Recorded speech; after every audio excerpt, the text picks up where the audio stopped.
the Carchano estate, and I checked Luxor. Okay, there we go. That should do it.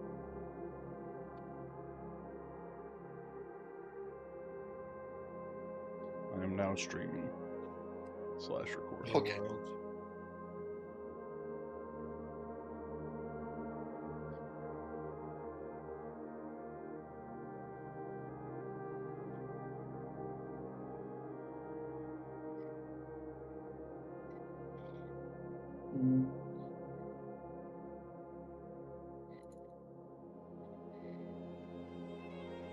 I also checked under Celeste, and I didn't see it there either.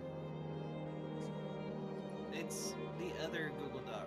It's not our one-on-one. It's the other one. I'm finding it for you. Just do your Okay. thing. Okay. All right. Sure. Sorry about that. Yeah, I couldn't find it. This one, like, I got a bunch of handouts, and that's the one I couldn't find. So.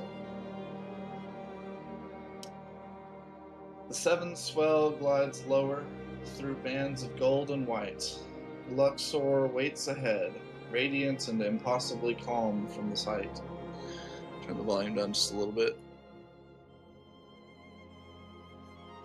Wind moves gently across the deck, stirring the lantern chains and the edge of cloth and sleeve alike.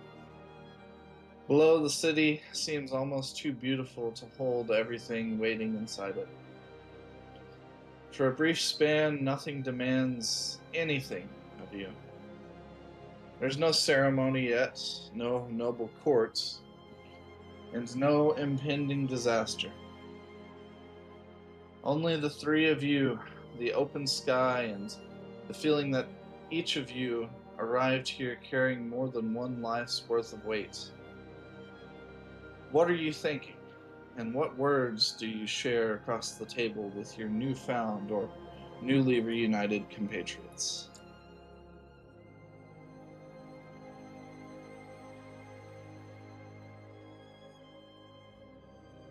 Well, it's certainly beautiful. It's been a while since I've been here.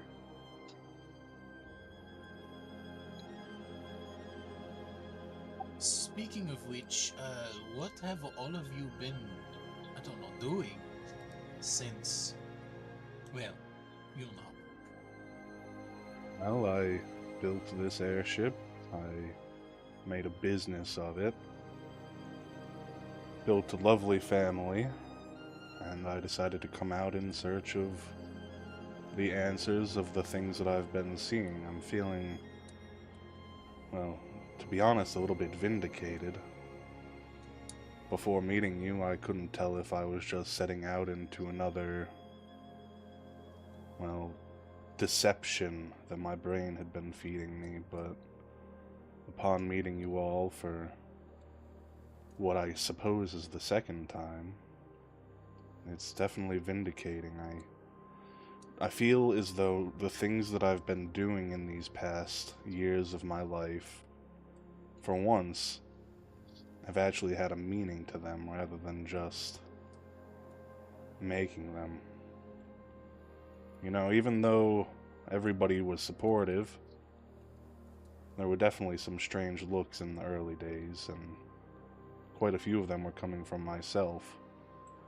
Or somebody who might have been myself at one point. It's just a bit strange, but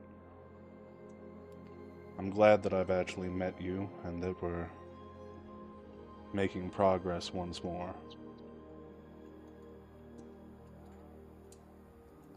It has warmed my heart good to see all of you as well. We have all lived completely different lives since that point. We are different people now, surely. Sometimes I find myself wondering, but I think I've become a better person than the glimpses of who I saw back then. At least I aim to be better than who that was. Yeah, Zing will nod at that. He doesn't say anything, but he does agree with that statement.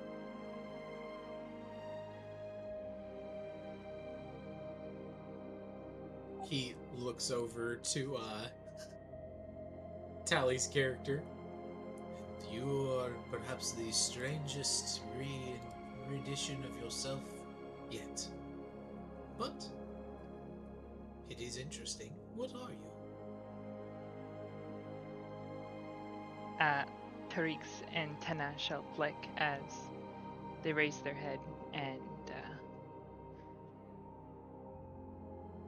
in their top set of hands sit idly on the table, segmented fingers interlaced, while the bottom set plays with a wax tablet and a little metal pin, drawing shapes over and over and over again, symbols, and erasing them nearly as fast. Tariq is Tariq Crane. Tariq Crane is not on the surface. I am pleased to meet you all again for the first time. Hopefully there will not be many of these reunions. Though I must say it is nice to know that if we die again, I will see all of you again. It I'll is do a little everything. less lonely. I have a feeling we'll all do whatever's in our power to prevent that from happening. I've been working for quite some time on figuring these things out, so hopefully they'll be of assistance. I assume you wish to wait until we find our other compatriot before you discuss such things? That would be beneficial. The others should definitely hear what we know. I see. Well, we should get the lead out then, as they say. Yes, The city awaits. I'm looking forward to seeing the Duke again. It's been quite some time. I'm interested to see what burdens we are all bringing into this lovely city.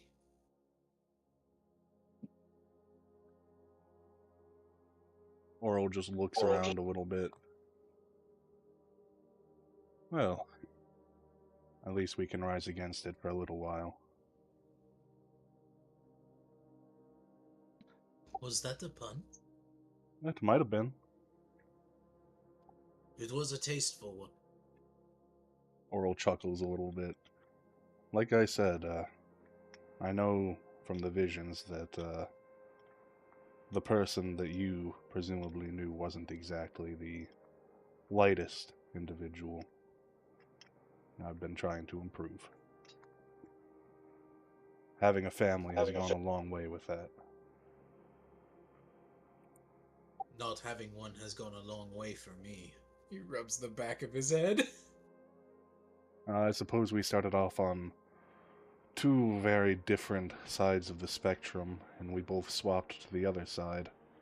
Although my family is a little bit more loving than the one that you described. Well, they are no more. And as far as I know, they may not even exist.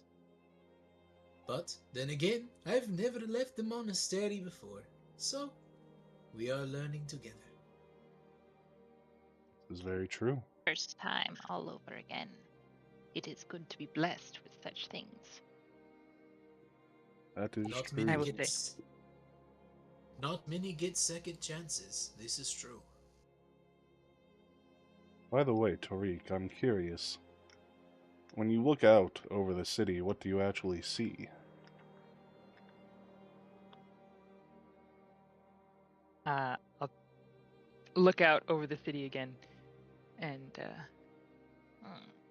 Much buildings, much people. Not coordinated like where Tariq is from, and not isolated like where we once were. Where Nura once was. But it is interesting. I think there is much to learn here and much to discover and experience for the first time, in a way She did not, for she did not travel here. Tariq shall be the first. Aurel will kind of smile and put a hand on Tariq's back. Well, I can't say it's my first time here, but it'll definitely be interesting. There'll be much for you to learn. Hopefully You we view it can with all be new eyes now, accommodating. yes? Yes. And that is something special to be had. Two perspectives to draw from. A gift, yes? No, it's something like that, yes. Although sometimes it Then feels let more us like a experience. curse.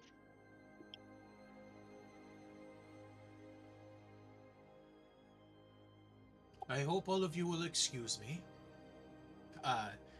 Zin's gonna stand up and he'll say, I believe it is time I do a little bit more meditation. Prepare myself for meeting old friends again.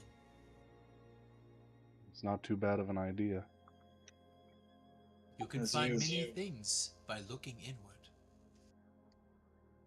As you stand to step away, suddenly, Tariq stops moving.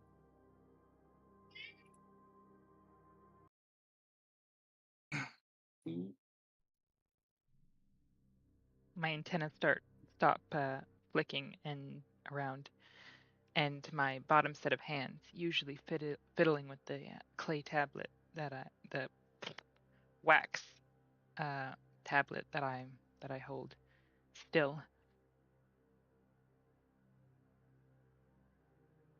Tariq, are you okay? Tariq's shell shifts into a dark midnight color. Symbols begin to appear on it, as well as stars. They look like ancient ruins as they form together. And two voices layer through your head. One sounds like Tariq, how they have spoken to you from this point forth. And one, a female voice, familiar, layered in the background. At lifted oath, the breath runs thin. A crown grows cold from blood within. High bells shatter, low fires rise. One death awakens many cries. In mirror halls where candles lean, soft hands rewrite what vows have been. Silk clasps steel in whispered art. Maps are drawn on splitting heart. Through borrowed clues and broken thread, the dream-stitch ghost lifts up its head. A faceless helm in memories keep, walks once more where shadows sleep. In ivory stone where red roots cling, a widowed crown, an absent king. Love denies the grave its due, from the flesh, yet hollow through. The blessed seeks to bind the seam, the origin walks a fading dream.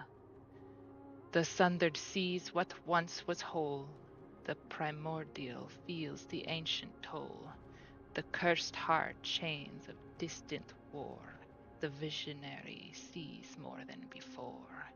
Seven stand at fracture seam, the seers hunt the broken dream. Yet tides move far beyond their sight. A quiet helm turns towards the light. Where kingdoms crack and banners fall, another builds beneath it all. The darkness of Tariq's shell slowly fades back into their normal coloring, and they blink, antennae flicking once more. Interesting. It seems the game has begun again. While that was happening, Oral was inspecting the runes that were appearing, trying to make a copy of them on a piece of parchment while Give me inspecting over them. an Arcana, please. Yes. That's pretty good. I would say you get the major, runes, the ones with the most significant meaning, the ones that are clearest and least cryptic. There are some runes which are completely foreign and alien to you, like not used in any written draconic or other magical script that you're familiar with. Some of these strike you as forgotten runes, like runes of ancient empires that are recorded only in scholarly texts. Whatever is here is ancient and powerful and almost alien to you. Oral grabs the sheet of paper after he's done writing it down and folds it over and slips it into his pocket. Well, this has been very insightful. Not only what you said, but the writings that appeared on your back and all over you. I'm gonna have to do some research into this. Maybe that could help us figure out even more of what's going on. One can hope. Tariq has writing on their back. Yes, it was actually quite beautiful. The runes. There was something ancient about them. I can't quite understand them, but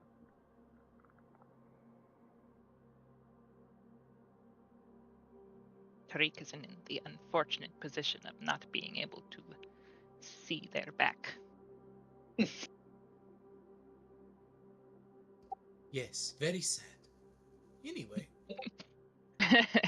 For you, Tariq, what does it feel like as Nura sort of surges forward and makes her voice heard inside your mind? What is that feeling like, and what does it feel like now that you're fully back in control?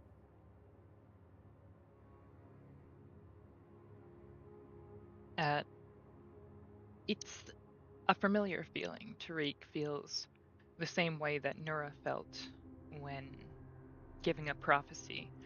The extra voice doesn't so much make a difference, because no matter how they split it, it's like they're not quite there anymore. They're drifting throughout all of time and space and not quite aware of what they're saying. Fair enough.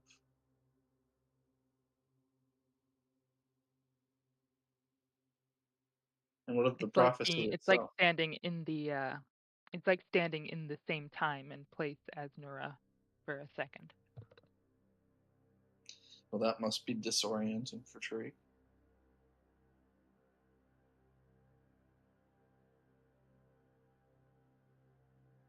Little bit.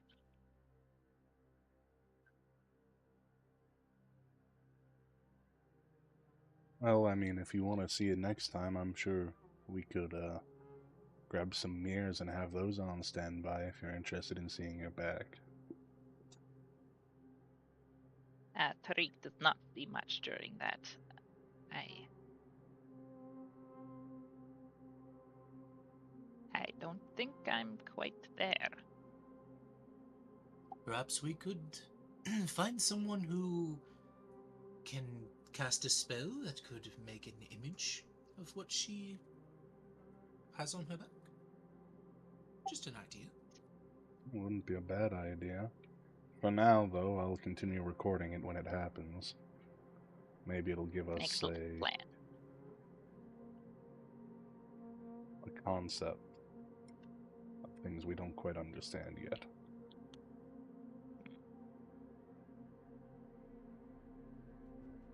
It is a good idea. Shall we explore? Oh, you wished to meditate, yes. Tariq will explore. Feel free. Everything should be accommodating for you. If you want to get a breath of fresh air, you can head out to the top deck.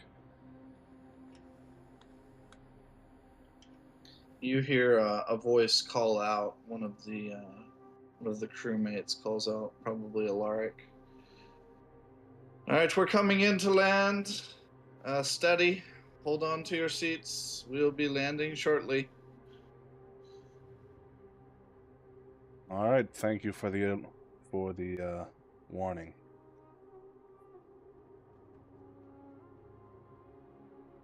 Tariq will stand on prow, and I will scuttle off.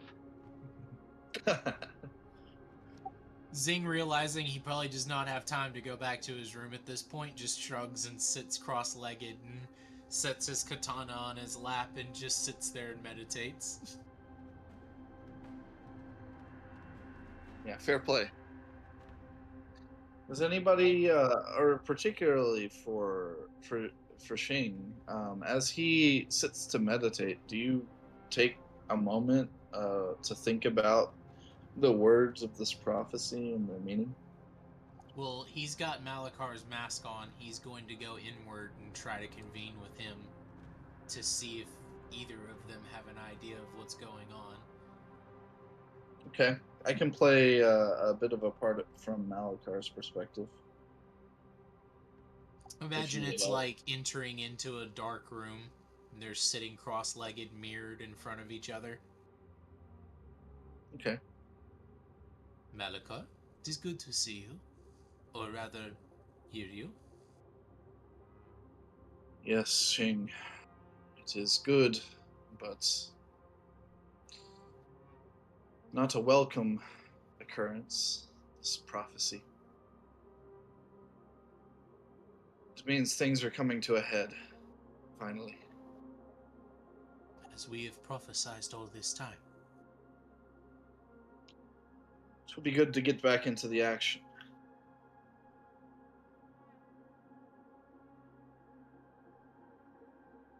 I don't know what to think of this prophecy yet, but I remember that we dealt with these before. Of course, they stumped us back then, but perhaps this time we will have an upper hand.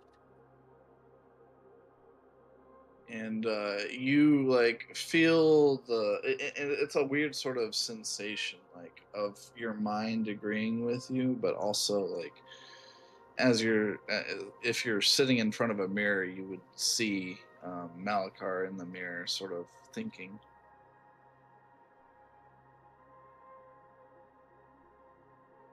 One thing. Go ahead. Mm-hmm. The one thing that we have going for us this time, old friend, is we do not have to worry about family getting in the way. Emotional ties will be separated. We will be able to have a more leveled mind this time. It will do us some good.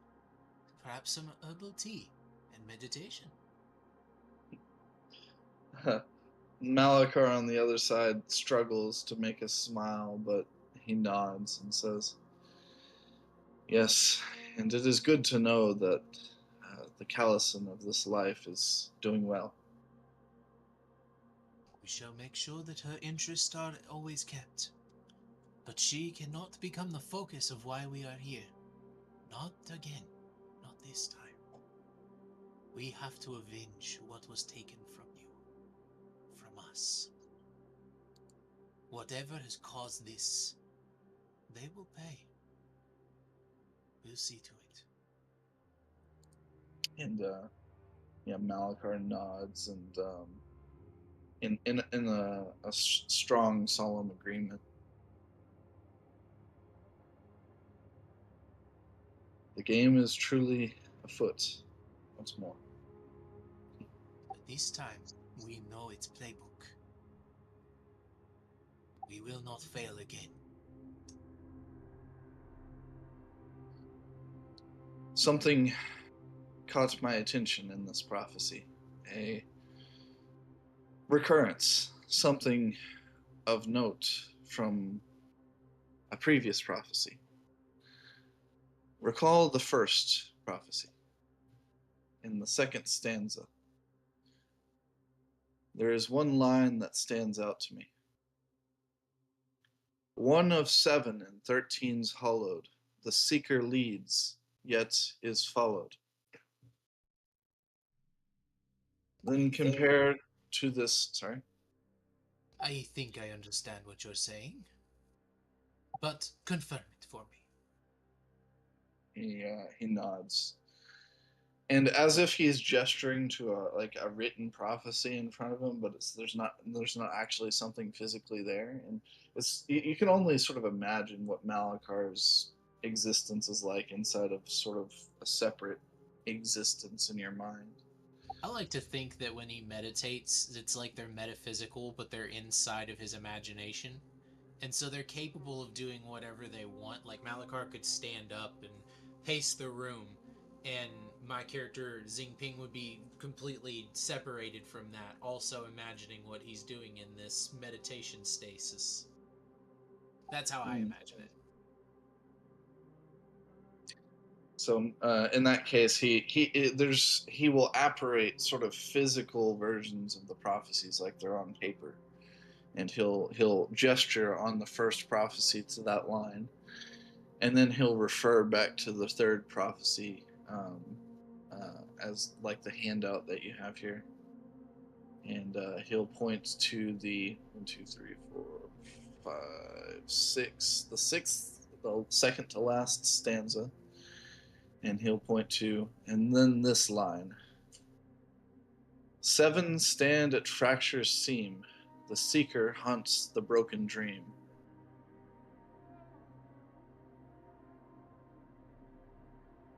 It's a direct correlation.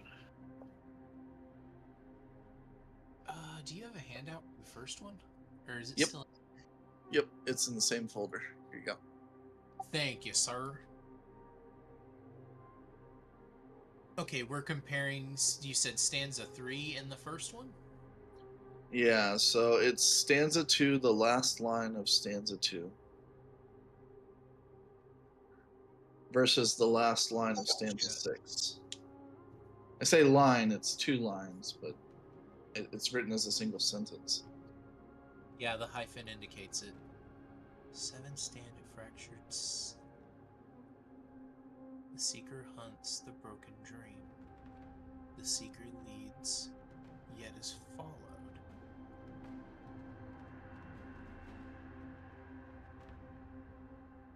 It's weird though, we're dealing with two different... Oh, sorry. We are dealing with 2 separate numbers. Though perhaps one is just missing. It refers to 7 in both of them. 1 of 7 and 13's hollowed. If you compare that to the nearby statement, 7 stand at fracture's seam, we need to go to where all of this has started. The seam. Give yourself an inspiration. It is done.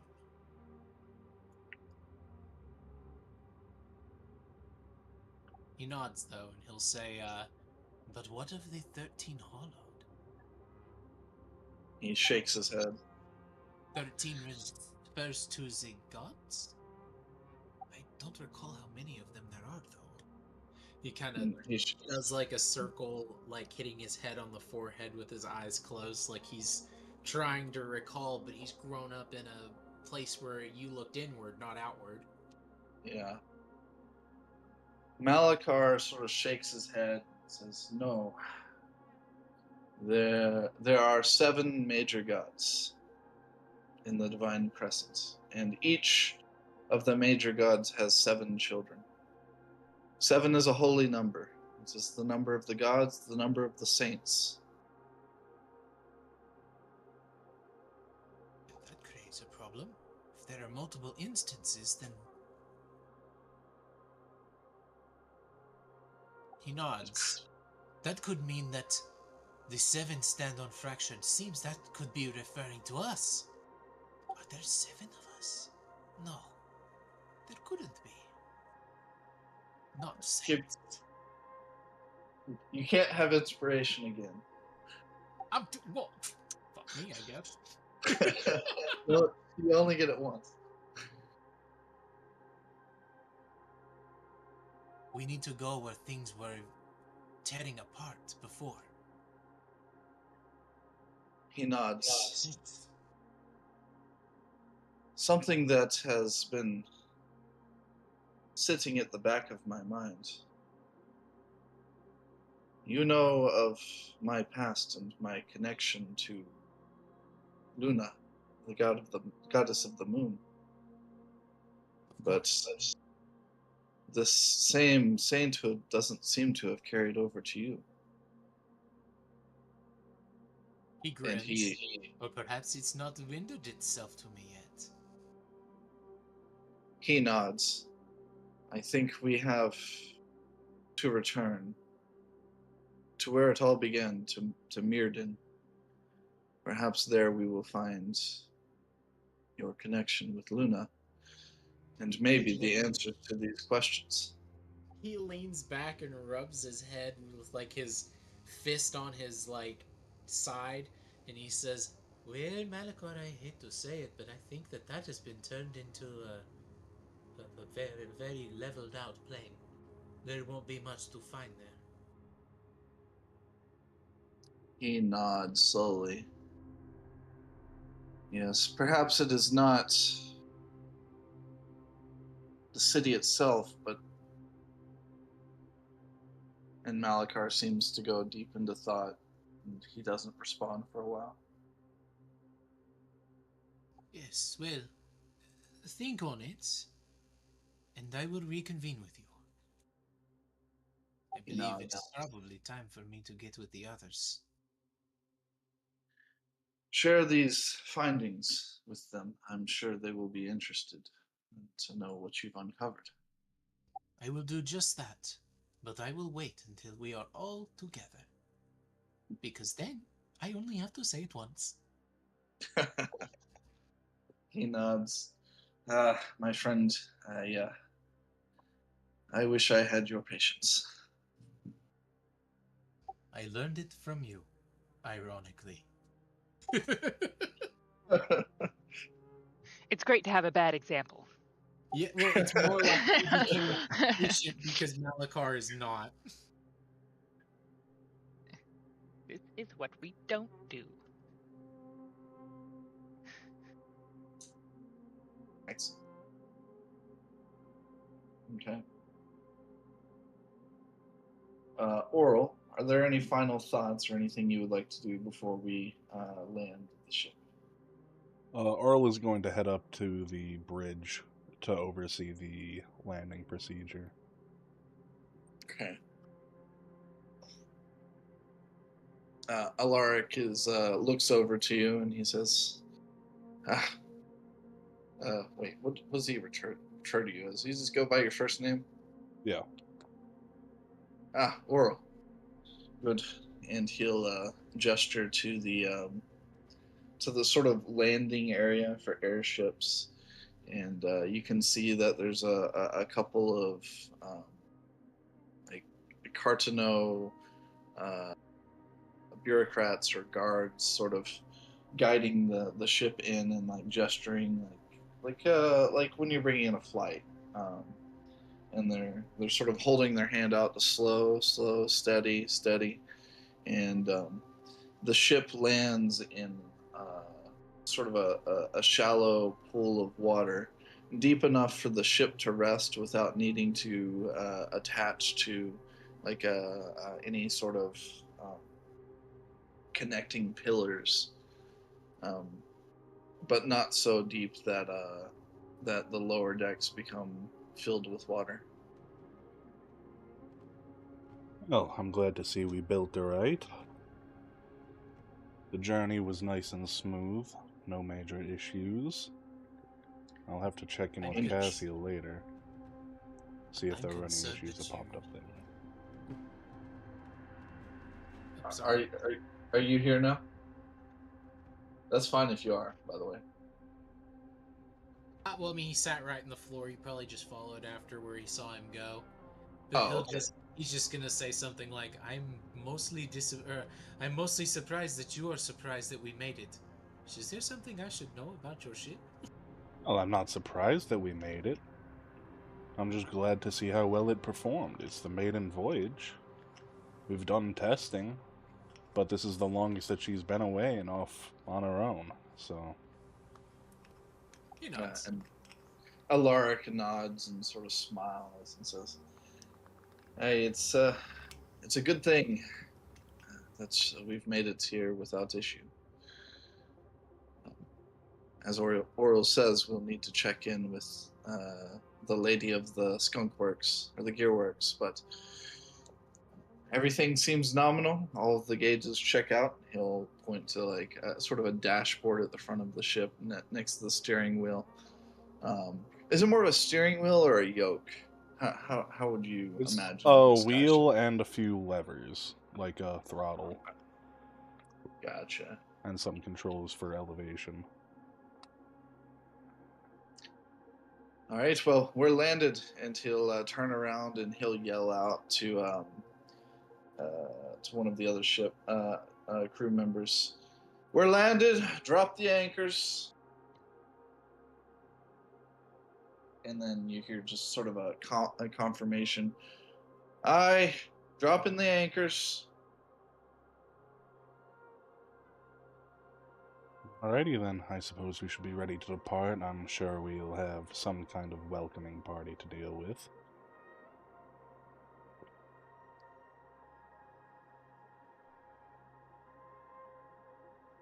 All right.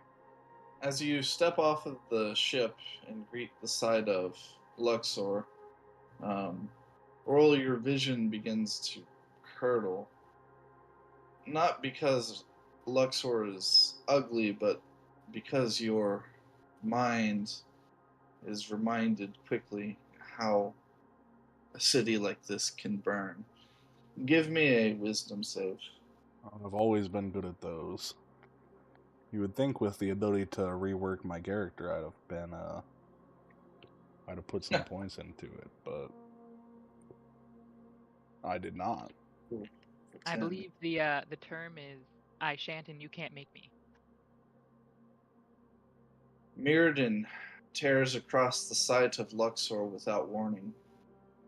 Fire, smoke, a sky split open and choked with ash. A radiant dragon dropping through the blackness as if light itself has been struck down. Stone breaking under molten force and rain driven sideways hard enough to flay. Wind strong enough to turn the streets into ruin. And then it is gone almost immediately. Oral on his way down the steps kind of misses half a step and trips forward a little bit before catching himself and watching the vision he saw fade away. And he looks out over the horizon. Well, it's always times like this where I'm reminded of the things that I saw and the things we must prevent. I saw a vision of Mirrodin burning, or what I presume is Mirrodin anyhow. I'm once again reminded that we must stop this. Shame. I'm not sure how many people live here, but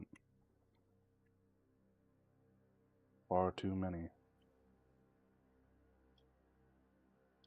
Even the beautiful things like this can all come down in a matter of minutes.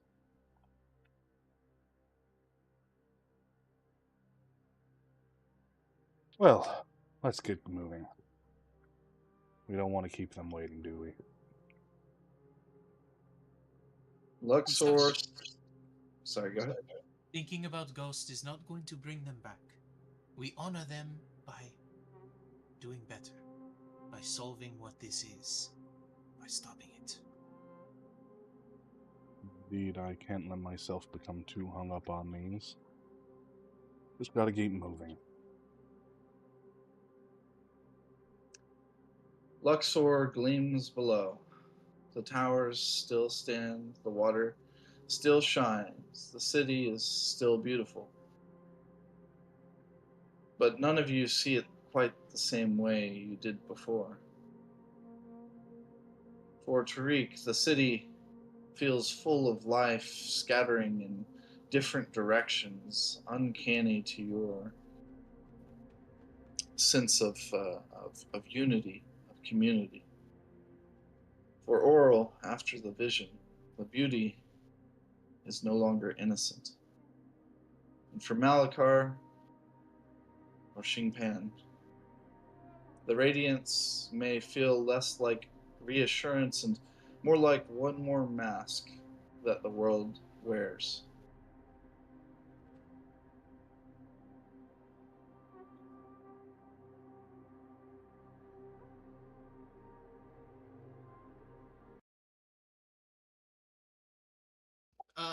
I'd like to think that Malakar is going to think for a moment on this, like he's pondering it, and then he's gonna get out a like a small scroll that he keeps. It's like a pocket scroll type thing, and he's just gonna sit there and like while they're walking, he's gonna write like a little bit of haiku on the thought. Because if something strikes him like that, he's like, I feel compelled to write. That's fair. I mean, Malakar had a similar sort of way of just suddenly stopping and sketching out a landscape like that. Tariq is gonna skitter down the ramp as soon as they land, excited excited to get into the city. Nice.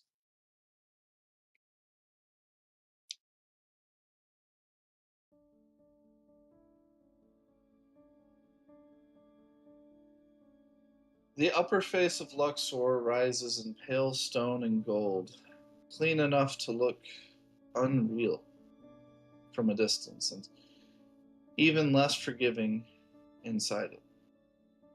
Wind from the sea reaches the heights more softly here. The noise of the lower districts falls away. What remains is water over carved channels, measured footsteps, and the faint hum of Magitech hidden beneath old architecture. The Cartano residence receives you in that same language.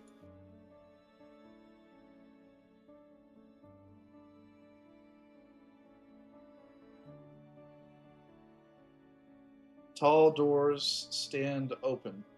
Household staff move with practiced precision. Light spills through high windows and catches polished brash. White stone and dark lacquered wood. No one rushes. No one lingers. Everything already knows where it is meant to be.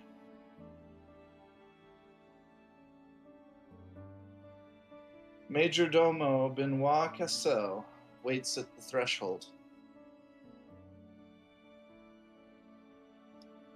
Lord Odin, welcome to Luxor. To all of you. And he turns and greets Peter and Axel in turn.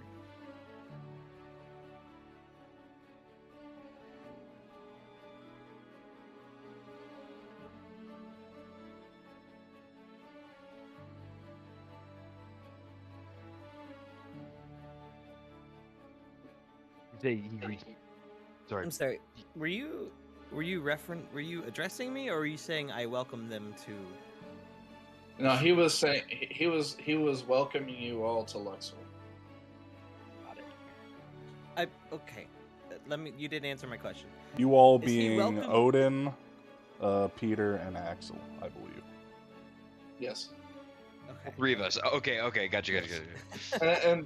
And Hammond is also there, like, and as are other members of your family. It's the whole this is retinue. just the- like, this you is worded it kind of initial strangely, so I welcoming. was confused. oh, Gotcha.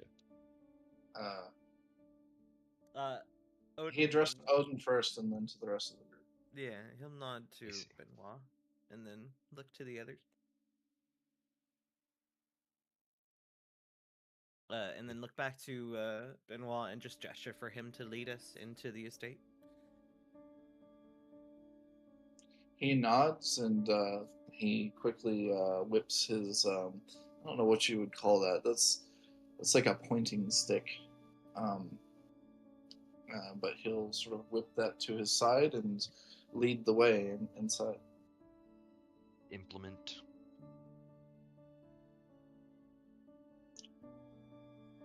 We have prepared his, all of the That's his baton. baton. That makes sense, yeah.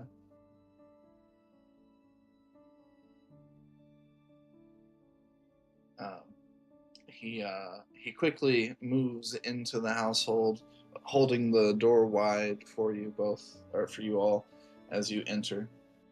And he says, "All of the proper amenities have been prepared for your visit, sir. You will find our accommodations most welcoming. I'm afraid, unfortunately, that your sister could not join us for your welcoming, but she should be here later tonight, and you can greet her then."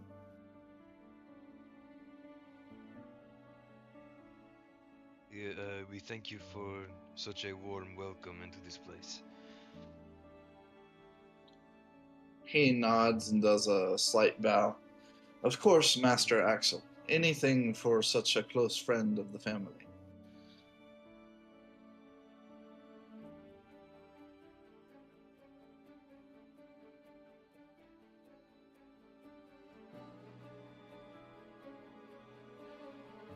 I at this point, I'm pretty much just gonna follow him into wherever we're being led.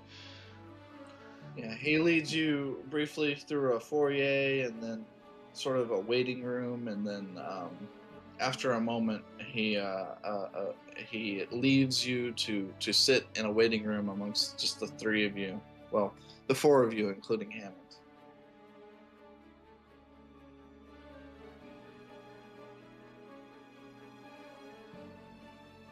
Quite an opulent display. For sure. Like It's Axel been a minute probably looked- since. Oh, sorry. Go ahead. I was gonna say it's been a minute since Odin's been here, so he's probably. I don't know. You might like take a second to just inspect the estate. I'm sure people got here ahead of time to prepare everything. I'm sure there are people here all the time. Actually, so this is where Celeste stays, isn't it? Yeah, this is Celeste's home. Yeah, he's quietly kind of like just inspecting how she's been doing and its upkeep. Yeah, everything is immaculate, as you would expect for a formal visit such as this. All of the family's resources have been brought from Griffin's Hold to Luxor to prepare for this event. It's not every day that the young lordling of the family is acknowledged as the Duke heir apparent.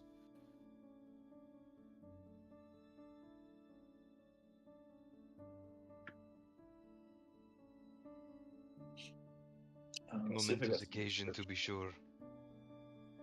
How are you feeling as the event approaches, Odin?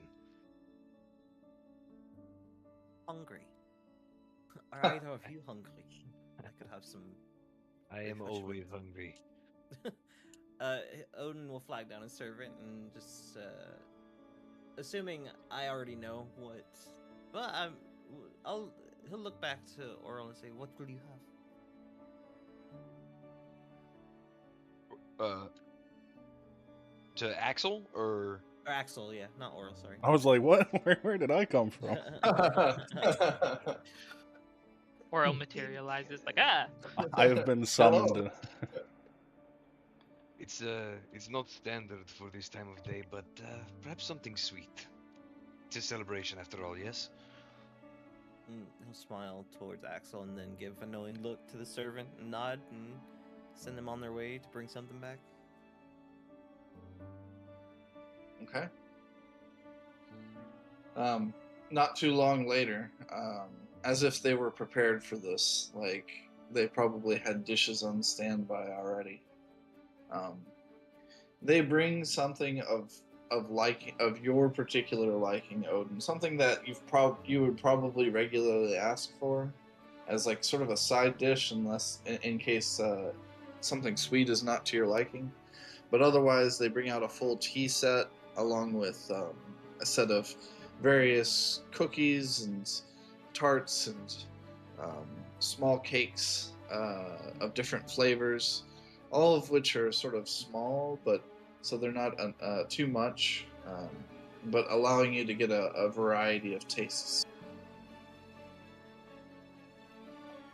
It is opulent in the way one would expect for an estate such as this, but humble in the way that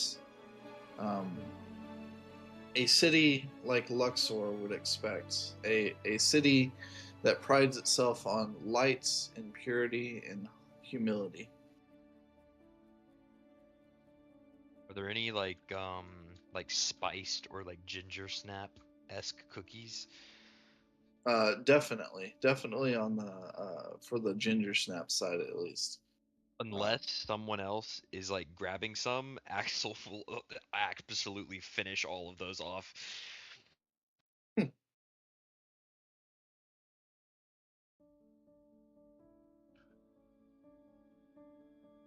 Peter, as Odin and Axel sit down, and I'll give Odin a chance to respond as well. Sit down to have a snack. You are standing guard, perhaps in the room, maybe opposite of Hammond's. What are you doing? I like look around, but mostly just standing still next to them. They are here for a reason, which is not of my concern, I guess. So I'm here to, like do my job. Fair enough. Like my eyes, I mostly locked to the entrances of the room. As you look back and forth to the entrances, because there are multiple entrances, it's a sitting room, so the purpose is to convey people from one room to another until preparations are complete. And as you look from one to another, you notice Hammond's, something about his soul, the color of his soul bears a warmth to it. It's hard to describe, but you feel like Hammond is someone that you can trust. You can describe what that feels like for you. I can see like the color of his aura emitting, and it almost like goes at the beat of the heartbeat, the pulse of this aura, and like it pulses slowly, so I can see that he's calm. He's wary of his surroundings, but he's not afraid of something happening. So yeah. That's it. I don't know about the color. I haven't thought about it. Sure, probably a warm color like an orange or a yellow or something like the sun. Yep. And as you sort of passively take in the details of the room, you notice again something you noticed in the church. The soul of Axel stands out to you as unique and different. Odin, as we've already discussed, his soul seems damaged in some way, as if it's been harmed. Yeah. Whereas Axel, his soul feels cold and distant and simultaneously smaller than it should be, but at the same time larger, as if a deeper presence is here. it's a strange feeling, and it's off-putting.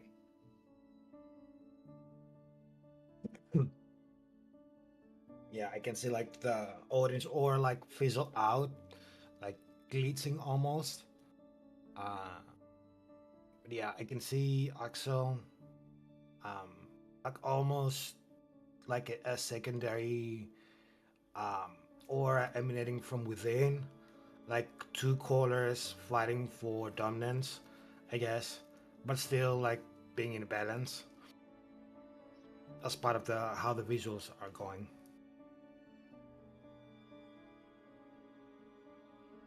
Something you notice as far as the visual effect of um, Axel's soul is, it looks as if there's like a swirling, and it seems to always, the swirling pattern seems to always be speeding up.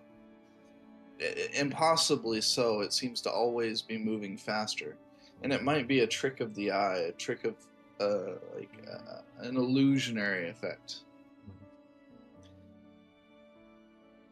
It's almost mesmerizing. Interesting. Yeah, my eyes are locked on Axel for a little bit until I see like movement around me, and I avert my gaze elsewhere. But still, I keep um, Axel on the side of my side, I guess.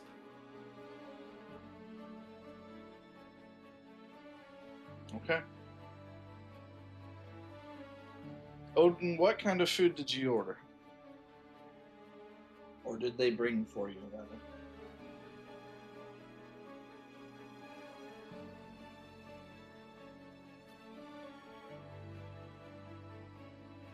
I mean, he's really thin, so probably not.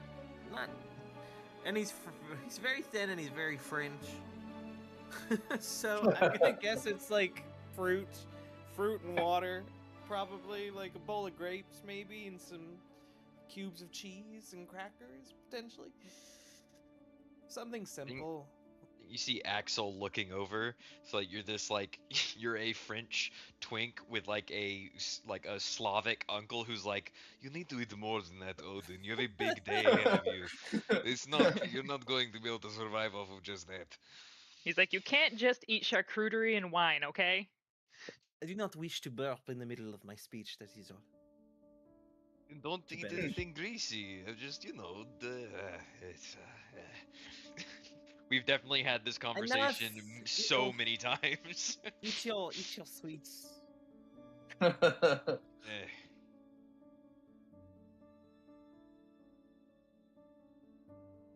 Both I and Odin are now silently panicking and trying to figure out whether or not I actually wrote a speech.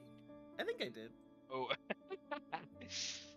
Oh, also, Grim, if you'll allow me to add a little small extra detail to if like Peter is looking at Axel, that swirling that you described and mentioned, I think you would notice that it almost concentrates in a strange like vortex pattern around his back in a weird way. If you're looking at it from a certain angle, like there is a certain like pattern to it.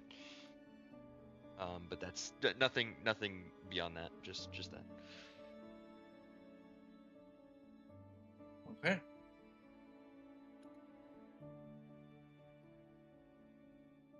All right. Just 1 second here. Sorry, I had a prompt here.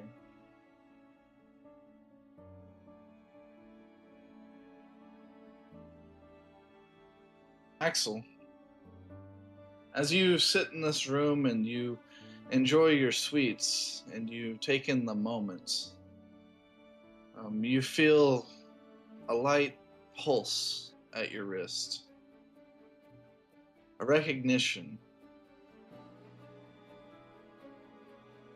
How do you feel in this moment as you wait for the ceremony to begin? I think even as he kind of like jokingly chastises Odin for his, selection of food, I think he very much is cognizant of the fact that he is like self-comforting through like sweets and even like trying to settle his stomach with like the ginger cookies, and is just very aware of his own not rising anxiety, but just that sense of anticipation, I think he's just, that pulse kind of brings him back out of kind of the playful, enjoyable moment and back into an awareness of what is happening and the importance of the day to come. Okay. Don't mind me typing away here. I am preparing something here. I think we will go ahead here and take a brief mid-session. How Let's late are go we ahead. planning to play today? Just out of curiosity. Well, we'll see how far we can get. I expected there to be a longer conversation surrounding the prophecy, so I'm a little bit blindsided here. So Well, you We gotta wait until we get the rest of us here to conversationalize about the prophecy. that's fair. Let's take To- a. Go ahead. Sorry, I was gonna say cut to an hour and a half of Odin and I just discussing like the political state of Everu. Like, just talking like for an hour and a half straight, just about like commerce and trade. I have a session outline that goes probably out for like 3 sessions, but I was missing a couple of details, so I'm trying to get those into the game. Let's go ahead and meet at 15 after. So let's take a 30-minute break, and maybe what you guys can do in this 30-minute break, unless you want to like go get lunch or whatever, that's fine as well. But if you want to stick around and out of character, feel free to break down the prophecy, because I know these are always fun, and this one is especially long, and there's a lot to it. So if you guys want to sit around and discuss out of character the prophecy, feel free. Because we all know what'll happen if you do it in character. It'll take forever, and nobody will come to any major conclusions. Although, Justin, earlier you were just like on top of it. I gave you a couple hints, but like. No, dude dove in immediately, man. That was awesome. All right. Well, anyway. Oop, go ahead. No, you're good.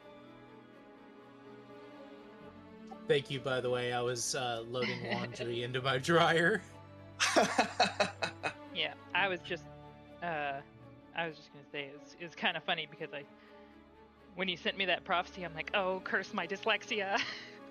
Trying to read it all out in one go without tripping over myself.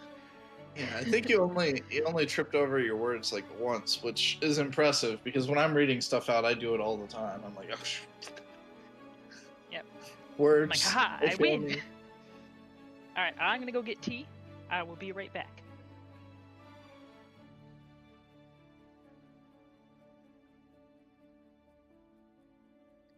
I'm terrible with the prophecy stuff. Yep. I've been terrible with riddles since the day I was born, so. I'm intrigued.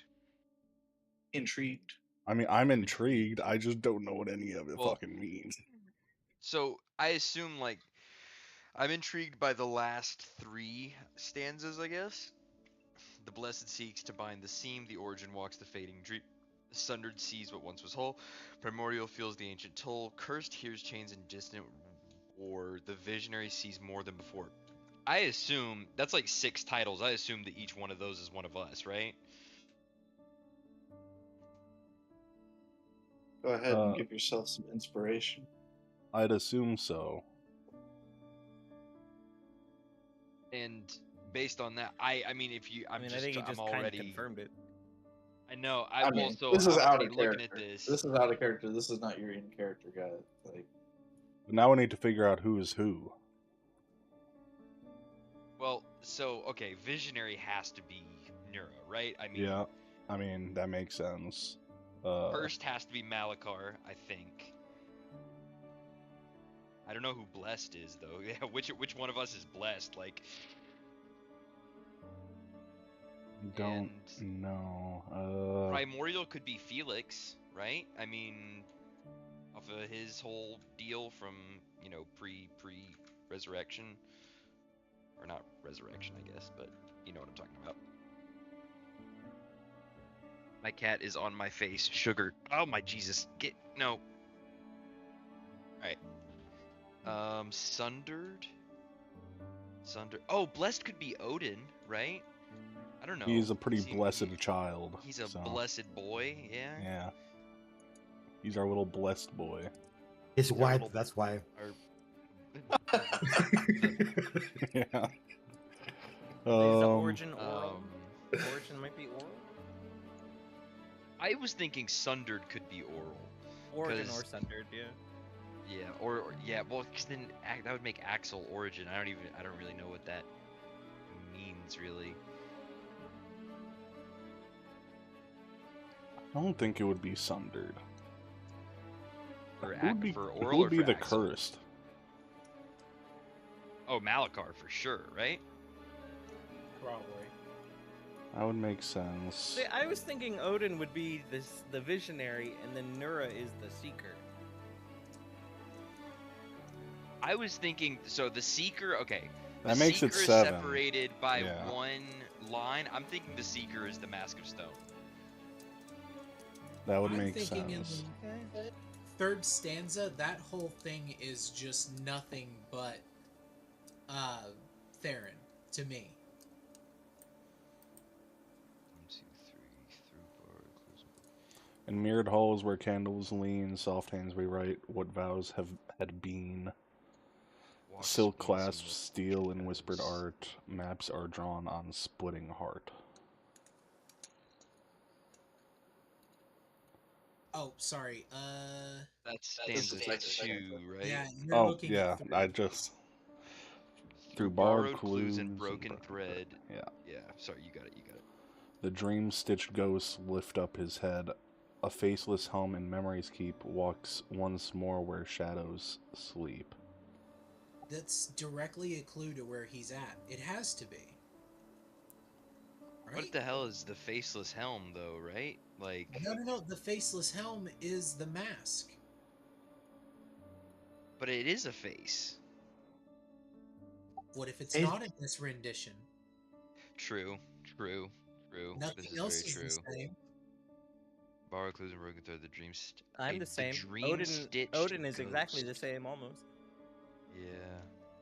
His One thing- circumstances Axel are is not, definitely but Odin different, himself but- is pretty much the same. I think one thing we can all agree on is there's one death that's going to kick off this whole thing. Right? Because it says right at the top, one death awakens many cries. Somebody's Right, going to be right. martyred.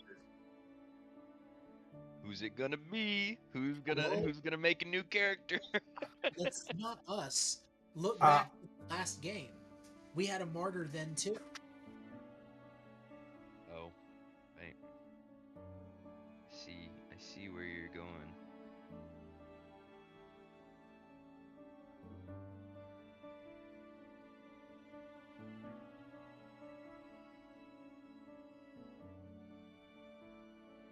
I think I understand what the second stance is. I don't know where Second mirrored stance. or whatever the second bar. Stanza, paragraph. Mirrored halls where candles lean, that one. Soft hands rewrite what vows had been. In clasped steels in whispered art, maps are drawn on splitting heart. So somewhere there's probably a painting of a knight, and behind his heart on the frame that it's put on, there's a map. Potentially? Maps are drawn on splitting heart. On splitting heart. In mirrored halls where candles lean, soft hands rewrite what vows had been. What if that's referring to some sort of, like a temple? Like a temple that has a lot of art in it, or maybe just Yeah. an art museum. Yeah. Well, what about the where did Odin and I have our opening scene? It was some kind The of church. it was a church full of candles. But it wasn't mirrored in any way. Okay, but mirrored could also mean like symmetrical. Or it could mean like pulled from something that we had prior Right, seen. exactly, like based off of some other place. Yeah, there's those three meanings that could be involved. I think that it's a play on the fact that we're in an alternate time, an alternate world. Right. Wherever it Soft is, hands. it's going to be mirrored. Probably somewhere that we've been then. Silk clasps steel in whispered past. art. Silk clasps steel. What about Peter? What does Peter wear silk? No, but Peter has a faceless helm. What? Yeah. It's just like a closed helm. Interesting. He has like a blue-ish like eye painting almost, but it's like it's Mostly not it's like like actual smooth eyes. almost. Yeah. An ivy stone where red roots cling. This is so interesting to me. This hemlock has red roots, but I doubt that's where this is going. Romancy. Widow crowns an absent king. That's ominous. Love denies the graves do warm the flesh yet hollow through. So somebody, probably the guy from the first stanza, is going to be kept alive, or he might already be dead, but yet kept alive through or some like process. revivified or resurrected or something. Yeah, but probably without like any actual state of mind, so probably being controlled by somebody. Yeah, either you're controlled by someone, because love denies. Ugh, that's yucky. The blessed seeks to find the scene. So these are definitely the one that you're reading and the one below it. 100%, it's got to be us. We just got to figure out who matches up to what. Yeah. I don't feel like my character's cursed this time, though. Not this time, but I'm wondering if this is referring to pre-world end. You know what I mean? Like But if we go that route, was there a primordial? Elias. No? Like he had some crazy elemental shit going on, didn't he? I wouldn't call it primordial though. That's fair. Also, He had a stone in his Well, chest. okay, then primordial could be. Wait, what? Say that again. He had a stone in his chest that caused him to feel accelerated and slowed versions of time, and that brought excruciating pain, but also gave him elemental powers. It is the source of his strengthened magics. That sounds a little primordial. I mean, I don't know. also about the Ivy Stone, maybe it's talking about Odin. What? I don't know. The whole paragraph, it speaks to me like it's talking about Odin and what's the name of the guy that turned into a dragon? Oh, Caden. Yeah, I don't know. Well, there's several. There's Caden, Lionheart, and then there's King Kaelin Lionheart, and then there was Dean Raylorian Vandar. Those were the three dragons of Mirrodin. I don't know. The whole paragraph, it reminds me of Odin and Caden.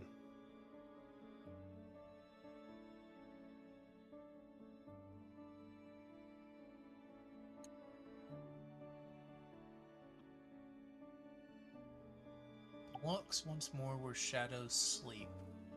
I feel like if we follow that, we're gonna find Theron.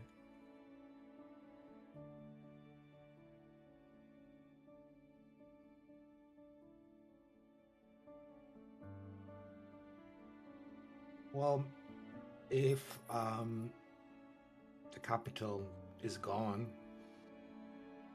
I don't know in what state it is right now, in this universe at least.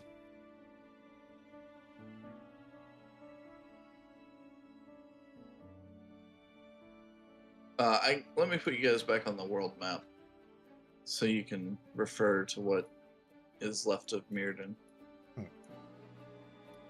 Do we think the first stanza, when it says "at lifted oath," breath runs thin. At lifted oath, is lifted oath meaning like someone released from an oath? That's the way I interpret it.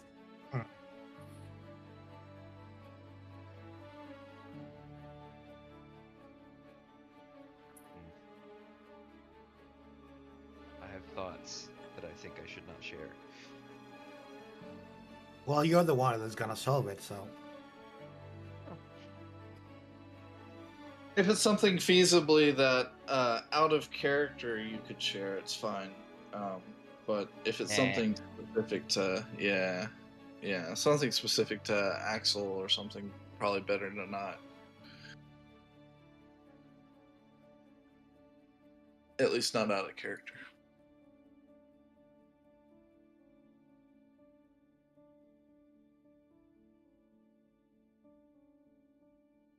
I kind of feel like through the borrowed clues and broken thread, the Dream Stitch ghost lift up its head. It kind of sounds like oral to me, but it might not be. Borrowed clues and broken thread. Because everything he's going off of is the stuff that was coming from his prior self, and it all came through dreams. And at times he's felt as though he was possessed by those dreams, but... Okay, Grim, I have a question, and it's going to sound like shade, but it's not. The question is, are there any elements to the prophecy that are like just poetry drama, or does every word have like an actual like meaning and importance? Do you know what I mean? Let me check the prophecy again. It's been a long time since I wrote it. Specifically stanza 3.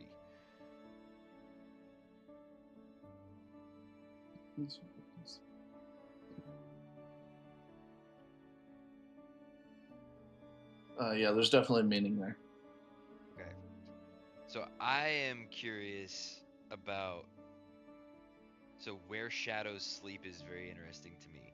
Is this like where shadows sleep meaning like where shadows lie, like that's just where they are, or where shadows sleep meaning like is this like the expanse maybe? I can't tell you. Well, I'm just thinking out loud. I mean, the where shadows sleep. It's very interesting wording.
Download. All right, get some more music in here. Hey, that one there. Oh, also, is Nox here? He's muted. Yeah, I'm here. It's an like added detail. Well, I guess this is for everybody because I assume we are going to see each other at some point. But an added detail about just Axel visually is he has tattoos that run up his wrists, but it's not obvious where they lead exactly. But he also his most of his body stays covered in under like robes or just like garments that he's wearing, but he does have like these tattoos that start on the back of his hands and go up his wrist onto his arm. Tiny detail, doesn't matter, just fun.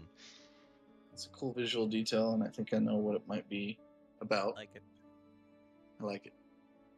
I don't happened? know what you're talking about, Grim. Don't you make me sound schemy.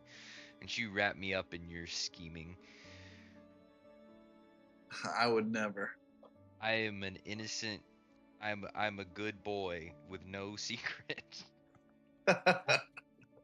Today I saw you scheming for an hour, so you Oh, can hide actually, out. wait. Actually, speaking of not having any secrets, can we step into the headmaster's office for a second? Yeah, let's discuss some secrets. Any secrets? What are they hiding?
Music's being fucky.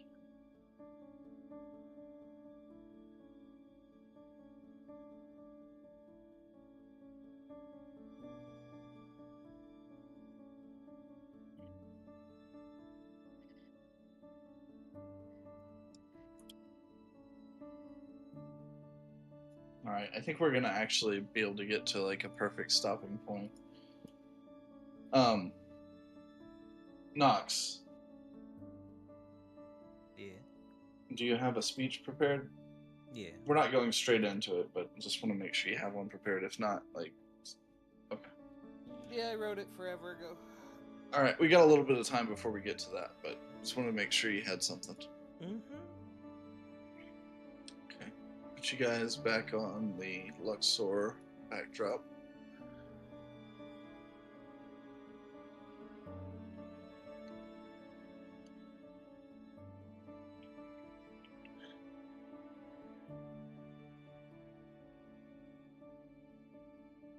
Alright.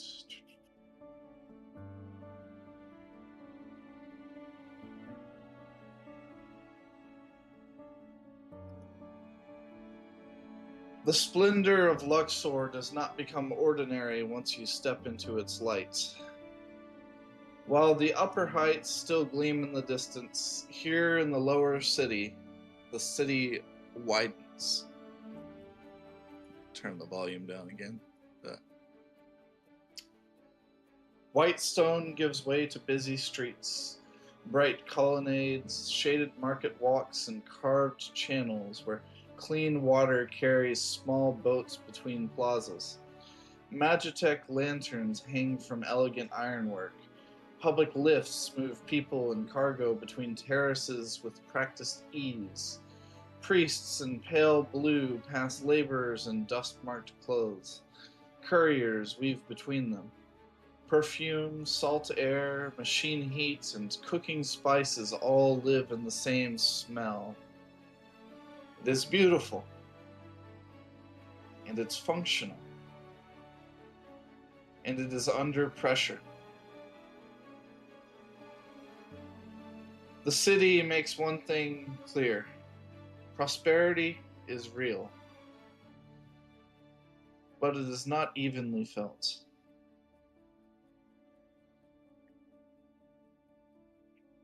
And I just want to say that the music stopped playing, for me at least. I don't know if it did for all of you guys.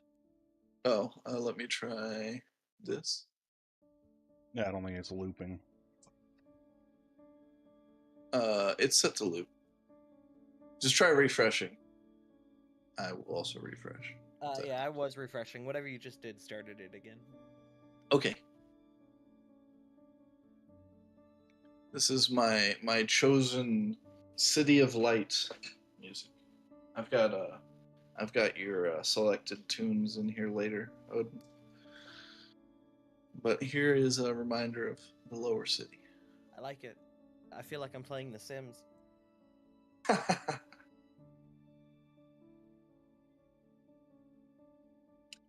Tariq, you were the first to head off on an adventurous search around the city. And perhaps Xingpain and Oral not far behind.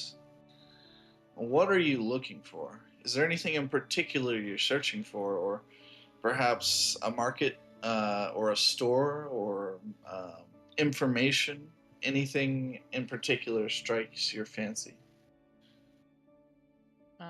I definitely follow the scent to the market, my antenna flicking wildly as I go, picking up the strange scents.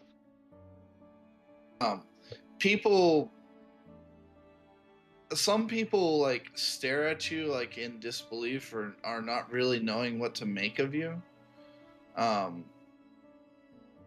You are fairly certain that your people are alien and unknown to the people of the wider world. And you've already seen just a small bit of that sort of recognition from the people of the Crystal Tower and from Oral's crew, the crew of the Seven Swell. But you've not really been in a major public setting until now, and you notice that the nobility, the upper class people of the city seem to give you a wide berth, whereas the laborers, the people covered in dust, moving crates, they sort of look at you and like almost nod to themselves. One of them sort of shaking his head as if to say, "Well, that's something you don't see every day." But they don't seem to avoid you or step away. They seem to be a very welcoming and open-minded people. Even a few of them smile to you.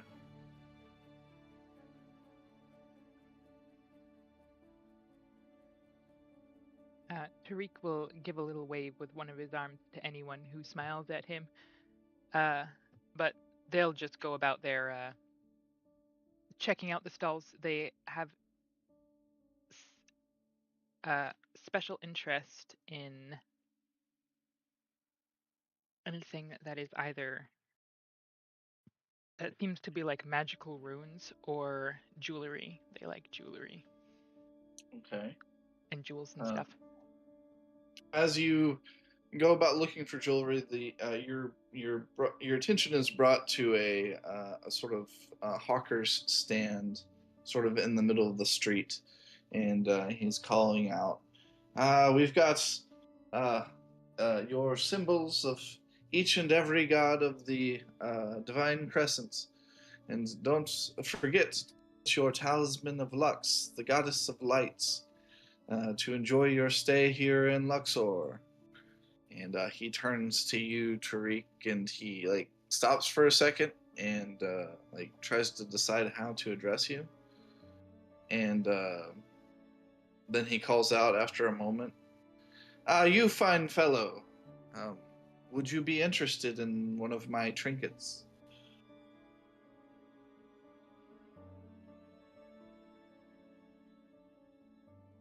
I will come over. Tariq is huge, by the way. I forgot to mention this, but Tariq stands 6'7". Like Nura. Nura's, I believe, was only 6'1". That's fair. Tariq is just a massive, massive pill bug. So they'll come forward and kind of lean over the table. Trinkets, you say? Jewels? Runes? What is unique to the city? Do the people of this city look at buy of your wares, or is this for travelers through? My voice will connect to his mind as I look over his wares. He stumbles back. He can't help but stumble back as your mind or your voice penetrates his mind. But he tries to be polite and like not like off put about it, and he says, "I'll beg my pardon. I didn't expect you to. I suppose you don't have a normal mouth. I'm sorry. It's not. He like bows slightly as if to apologize for being rude. Is not a problem. I can speak at the same time in both ways if you wish, but you will not understand out loud. I'll say that part as I speak in my own language, clicking and churring. Well, probably best to speak through the mind then. Well, yes, as you say, a lot of my customers are travelers, presumably like yourself. Well, where might you have come from? I've never seen one of your like.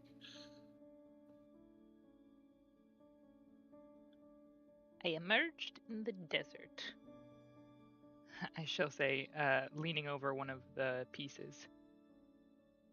Yeah, as you sort of look over his wares, he bears various necklaces, bracelets, adornments to be attached to a tabard or a shield, maybe to a weapon or posted on your wall. These are all different symbols of different faiths, but primarily what he is selling here are symbols like a radiant sun, the symbol of Lux, the goddess of light, for which the city is known, and it's almost difficult not to believe it with how bright everything is here. The golden and white hues of the city sort of shine just as bright as these literal solid gold symbols. I will make a noise of interest at the materials and pull out a little, like, a little magnifying glass but like it almost looks like a mini telescope that just kind of goes over your eye. For jewelers, basically. And Tariq has a inspect it. jeweler's loop. Tariq has a whole jeweler's kit. Oh my god. He the merchant is taken aback by this, but he says, "Oh, I didn't realize you were such a connoisseur." And he coughs and sort of tugs at his shirt, and he sort of steps back as if you can give me an insight if you like. Rick is excellent at this. Yes, so excellent that it didn't That roll. is very excellent, yeah. I'm great at this, guys. Hold on. Try again? No. What? No character was found. Am I crazy? Give me a second. Let's see if I can do it. I have no idea why that didn't come up. You were trying to roll insight? Let me just click Here, on it I'll- and see what happens. Tariq that's doesn't weird. actually exist. Yeah, it keeps saying no character was found for Tariq, whatever. That's strange. Can somebody else try rolling anything? Doesn't matter what. Okay, that's fair. Well, that's just rude. Yeah. Just roll. Damn, roll. I Use got- the dice tool for now. I got my nat 20 out on my nat 1 out on a fake roll. Love that. There you go. That's 19 strange. plus 2, 20, 21. Yeah, 21's pretty good. So with a 21 insight, you can tell that this guy is. I wouldn't say that he's not on the up and up. And you don't get the sense that he's like lying to you or anything, but between that and pulling out your jeweler's kit, yeah, you're welcome to give me a jeweler's kit with advantage. These are not Yes. genuine artifacts, but give me that jeweler's kit with advantage. Oh, okay. 6 and whatever is my proficiency. Ah! And you can let me pull up your character sheet again here. You I could don't want it. probably roll that. You could roll that with wisdom or maybe dexterity. So add that plus your proficiency should be 2. 6. 7, 8, 9, 10, 11, 12. 12. Okay. I mean, 12's not great, but it's not terrible. Between the insight and your reading of the jewelry itself, it looks fine on the surface, but the guy's clearly acting a little shifty. And he sort of smiles to you and says, "Would you like that one then?"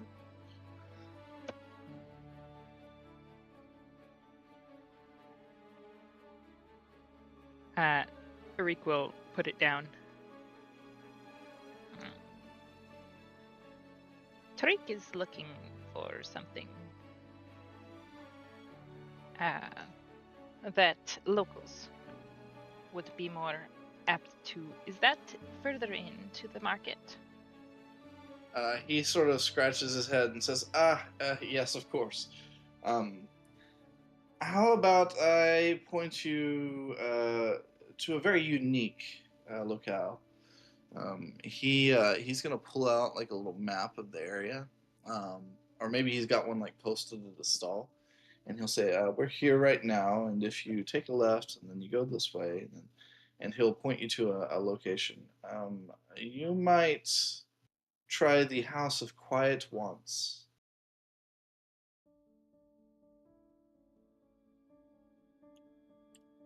I thank you. Do you make this yourself? He nods. I don't personally craft them, no, but I have a supplier, and we have an exclusive relationship.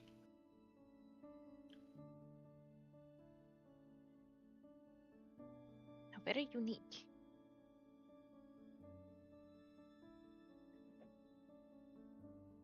Yeah.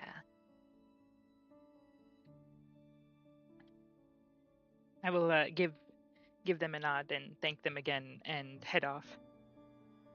Okay.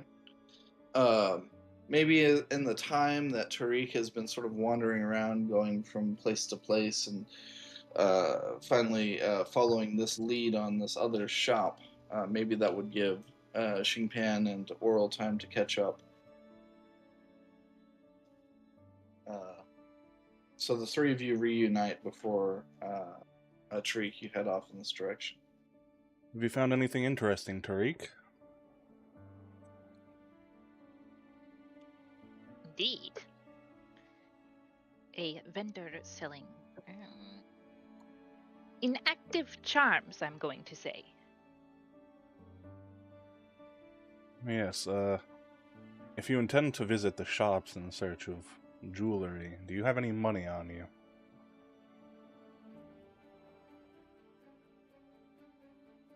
Do I? Not my sheet again. I'm on the wrong tab.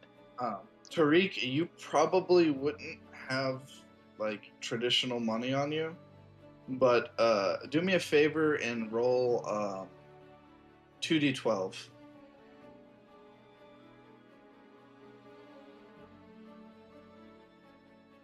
16.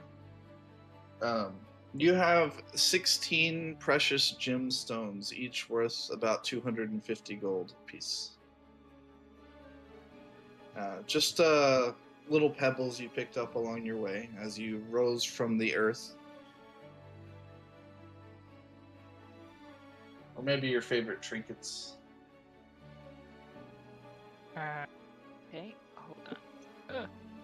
You literally came from beneath the ground. So, what was the cost again? There's no cost. For each one, you could value it at around 250 gold apiece. That's an average, and it's up to you to decide if you even want to spend these, or how you would spend these. You'd have to find someone that accepts trades, and they might not always be valued at the same price. Like somewhere might give you 200, somewhere 300. You'll have to do some persuasion. Do some bartering. Tariq does not have. There is no coin where Tariq comes from. No. Oral's gonna dig around in his pocket for a little bit and produce a good amount of coin. A good amount of coins, enough to buy like 40 platinum pieces. Probably Pocket not change. 40 platinum pieces, but he's Oh, not also, exactly sorry. short on money. Random quick question. Does Oral go by like is it like Lord or is it like Mr.? His rank is Marquis. Marquis. Okay. Marquis, but is it Valerian or Windcrest? Valerian. Valerian. Alright, Marquis Valerian. Got it. You'll have to ask in character to find out why that is. Tariq did bring stones. Ooh. Yeah, it's up to you, by the way, also, what those look like. Is this like a fist-sized diamond you pull out of, like, nowhere? Like, what do these look I like? have a bunch of packs, like I have a bunch of like small pouches strapped across my front because I cannot reach the back of my shell. But I will pull out I'll pull out one of the ones that I kind of more refined. So it is a smaller one, and it is a lovely little. Let's go topaz that I have shaped. Well, that's lovely. Are you planning on developing that into any jewelry yourself, or are you more interested in just buying? Do you want to sell that? Tariq is not sure. Whatever feels right. I see. Well, I'll stick with you. If you wish to buy anything, just let me know. I have more than enough to fund whatever you want, I believe. Does Very that kind. offer extend for me? If you find anything you want. I can say that the airship business is quite lucrative. Well, that is promising. Though the last time, money didn't help us then either. So I won't get my hopes up. This is true. Anyhow, did he give you a place to look for finer jewelry? Did indeed. And I shall tell him the name of the place. Is this someplace I would be familiar with? Give me a history check.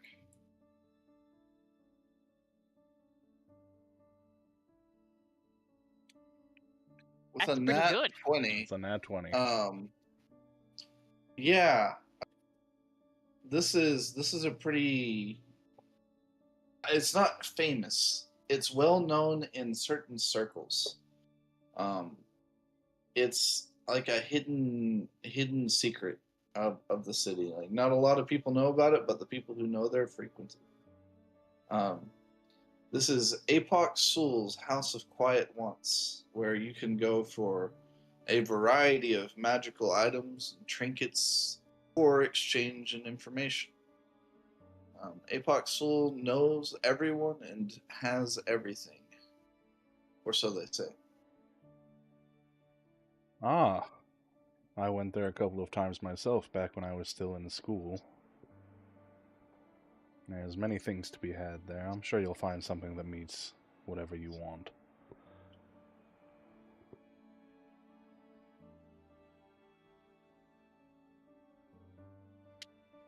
All right.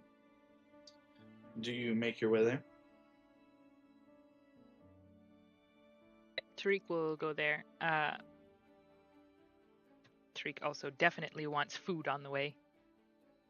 What kind of food? Go ahead, Something. Malachi. Go ahead.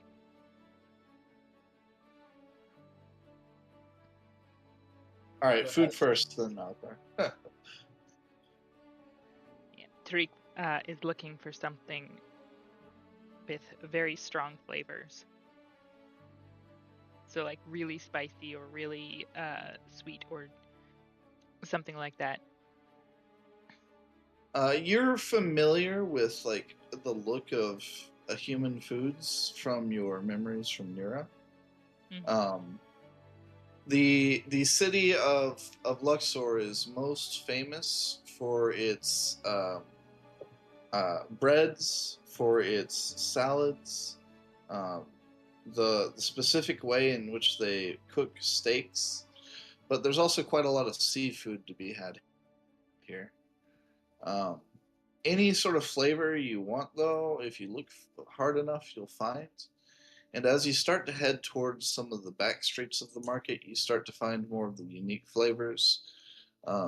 from maybe the dwarven peoples of Kyledor have some food set up, and the dwarves' tastes run a little bit more on the spice side. Not spicy as in like hot necessarily, but spicy as in a variety of like you might have KFC like got 11 herbs and spices. yeah, you got spices. Once you get a little further from the city center, most of the regular citizens here prefer a milder taste. Tariq is looking for something with a little more bite to it, so they'll definitely go for one of those. All right. You, Roll a d4 for me.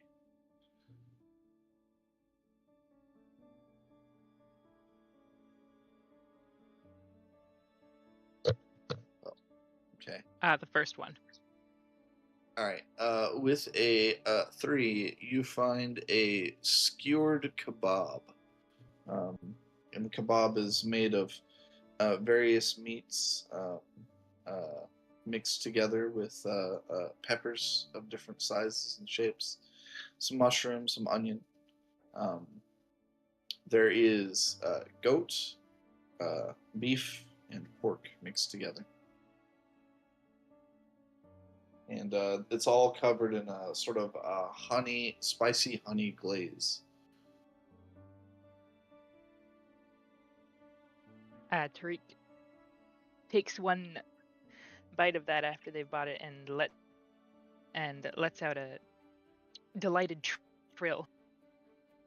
The shopkeep is happy that you like it. He nods and grunts in affirmation. And the shopkeep is he's a dwarf, and he looks you up and down, and he says, "I've never seen your like, I think ever. Where do you come from?" I'm afraid we are somewhat deeper.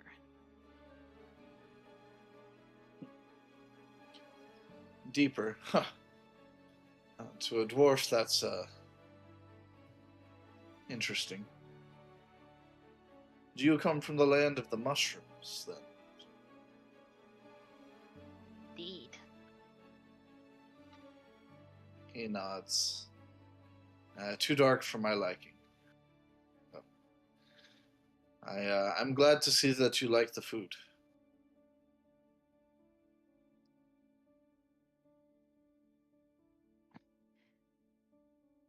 Honey is a rare commodity, not in our area. No, it's the same from where I come, actually. I'm quite the fan myself. We would sometimes get honeyed brews come brought in from afar. I'm glad I could share this treat with you. This is a delight to the senses is a delight to all. I will give it a little nod and go back to my group. He's very good. You can have inspiration. Malakar. I will ask the other two. Do you want to go ahead, Malakar? He's going to look to you guys and he'll say, I think I am going to perhaps go and visit the temple. Our lives and memories are our own because we were given a blessing, yes? Perhaps it is time that I paid my dues. Thank this God that has assisted in our survival. It seems only right. Well, it does seem only right. I'm more than willing to go with you. I would appreciate the accompaniment. Are you going to the Temple of Luna? Is that what you're looking for? Or Yes, just any temple? Okay. All right. We'll come back to that in just a minute then.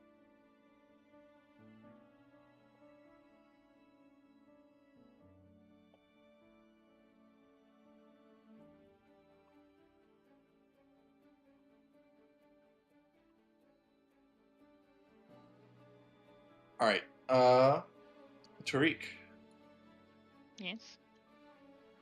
you find Apoc Sul's House of Quiet Once on a quieter side street just off the main market artery, where the city's brightness narrows into shadowed stone and cooler air.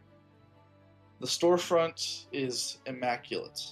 Dark, lacquered wood, brass fittings polished in a warm gleam, tall, paneled windows veiled from within by layered silk screens that turn the inside into a suggestion.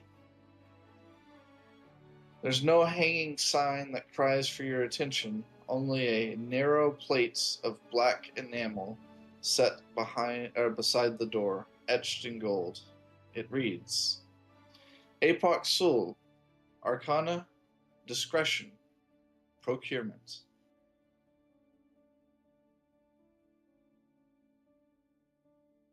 This very much looks like the kind of shop that one's meant to stumble into, rather than to go searching for or to find on expectation.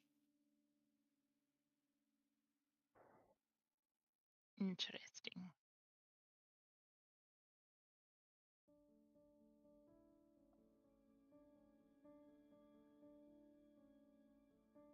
Do you go inside? Sure, let's go inside. Very cool. Poke their head in. Oh yeah, that's right. I have to go with you. See what's up. We can split off to the temple afterwards. Yeah, that would make sense.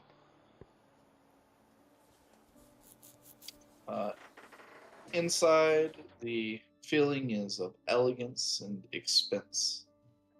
There are soft carpets over pale marble stone, the glass-fronted cabinets with precise contents rather than crowding them.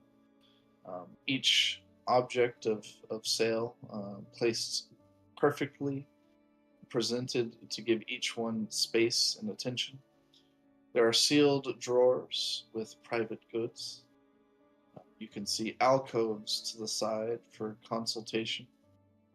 You can see a small assortment of workers who sort of stand waiting behind the main counter.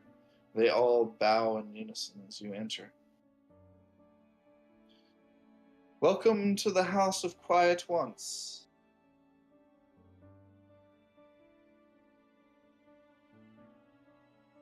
And then, after a moment, you hear a bell sort of ringing from the back of the shop, and out comes walking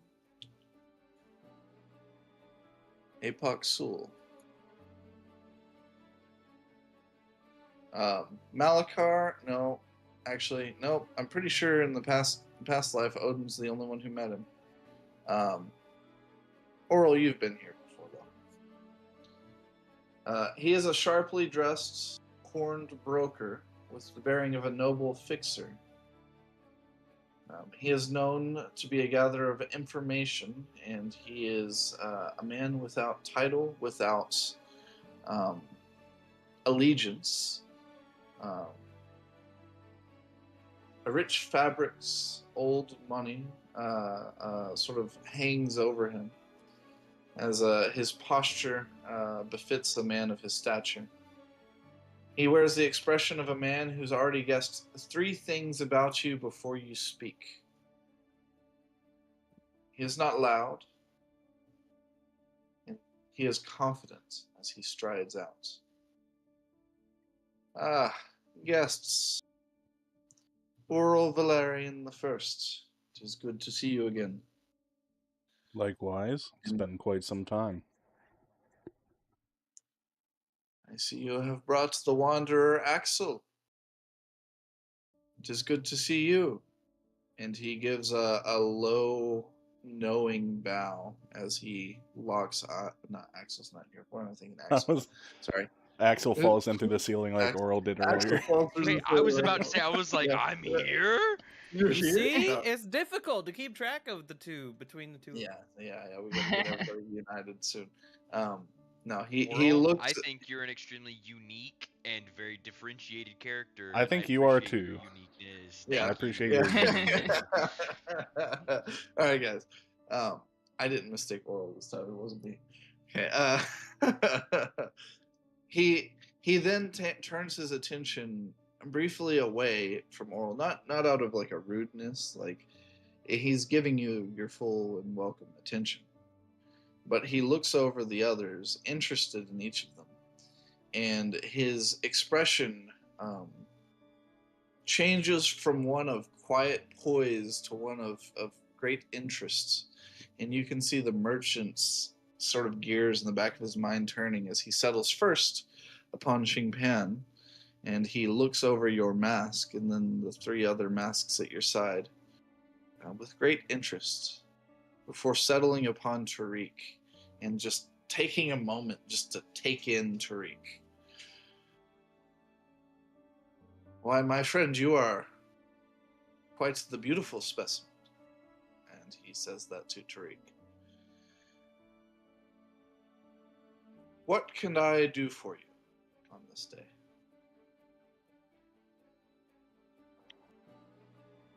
Drake wish to see examples of the city's preferred adornments. He nods. For one such as yourself, I would think then jewelry, perhaps, for your liking? Is what Drake was looking for, yes. He nods. Right this way. And he'll gesture to sort of an alcove where there's a couple of cabinets set aside with jewelry, and one of the servants will walk over and like guide you and sort of like almost take one of your hands and walk you over there. And it's not like like they're leading you or pulling you, but it's more like when you walk into a fancy place and somebody's like takes your hand and helps you take off your shoes at the door, sort of thing. I like to think that the guy goes to grab the hand, but instead he's like, "Oh, why is it moist?" And he's just like, "Well, that was my mouth, so." No, APOC School's workers are highly trained. Um, they don't bat an eye at Drake, nor Malakar. I like to think that Malakar takes the mask and like puts it on the back of his head when he's walking around in town, because he probably understands how terrifying something like that is to, like, I don't know, kids. Fair enough. He still settles his eyes upon the mask, so he seems intrigued by them. Can you imagine being like down a fucking dark alley and you just see his fucking 6'1" elf twink ass standing in the like just standing there, and he turns around and he's got a carved demon mask on? I'd go the other way. Yeah, for sure. All right. For Tariq, you are brought to 5 pieces of jewelry standing before you. 3 rings, a necklace, and a periapt, which a periapt I believe is like a. It's also a neck adornment, if I remember correctly. It's like a large pendant, so much larger than a typical necklace. Perhaps these will be of interest to you. And the servants, after pausing for a moment and sort of thinking with a gloved hand against their chin, and perhaps this one especially, and they will pick up one of the rings and hand it to you.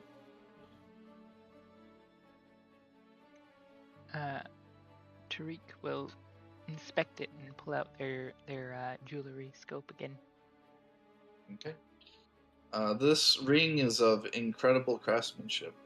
You don't even need to roll for this. Like it just looking at it immediately, it's immaculate. As you pull out your tools, you're welcome to give me a roll.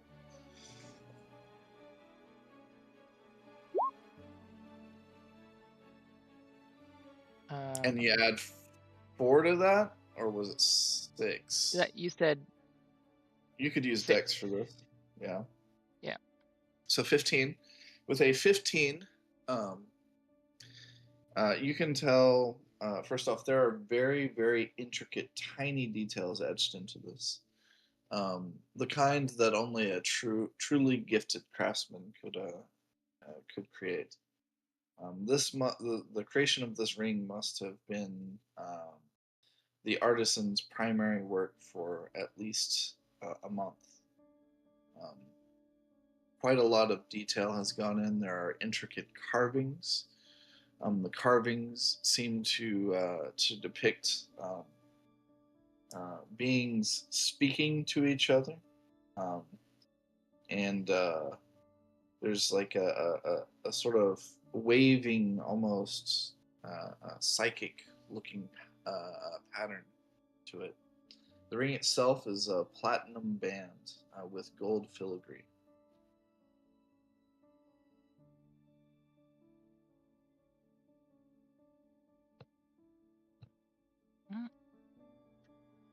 Very interesting. Is this piece something to do with this city? They pause and think for a moment, and shake their hands, or shake their head. No, perhaps not related to the city, but well, my lord. And he sort of turns and looks back in the room where Apoc is still talking to the others. I thought perhaps this would be of interest to you specifically. I can show you symbols of the city if you like, but I would urge you to try this one on, see if it is to your liking.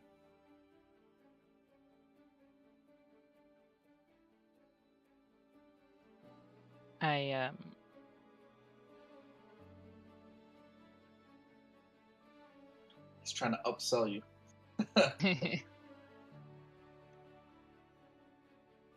Sure, I'll try it on. All right. So what this feeling feels like to you is up to you. It could be a exquisitely pleasant feeling, or it could be an alien and unnerving feeling. This is a ring of mind shielding. A ring of mind shielding. What does that do? Let me give you the description. Explanation. While wearing this ring, you are immune to magic that allows other creatures to read your thoughts, determine whether you're lying, know your alignment, or know your creature type. Creatures can telepathically communicate with you only if you allow it. You can use an action to cause the ring to become invisible until you use another action to make it visible, until you remove the ring, or until you die. If you die while wearing the ring, your soul enters it, unless it already houses a soul. You can remain in the ring or depart for the afterlife. As long as your soul is in the ring, you can telepathically communicate with any creature wearing it. A wearer can't prevent this telepathic communication. There is no soul within the ring.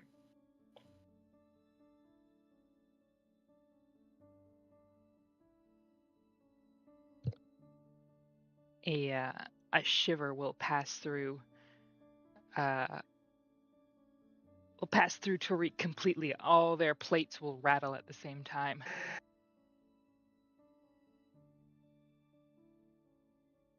And they'll half go to pull it off and then stop, freezing completely still for a second. Interesting. they'll slowly take it off.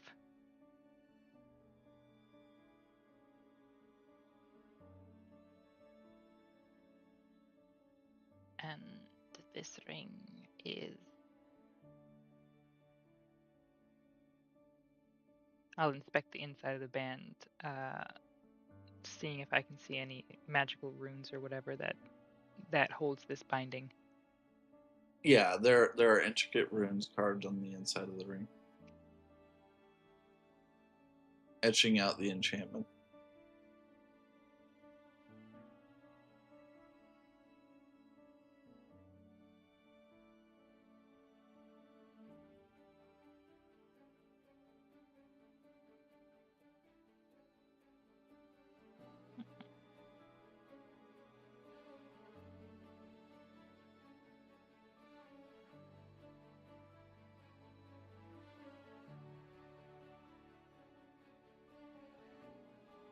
What did they say when I asked about?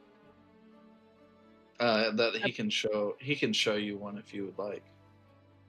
And as you sort of are finished looking at this ring, like almost as you sort of look up to like look around and ask for something else or something like that, the moment that you give any tell that you're interested in the next object, he presents to you a necklace with the solar symbol of Lux.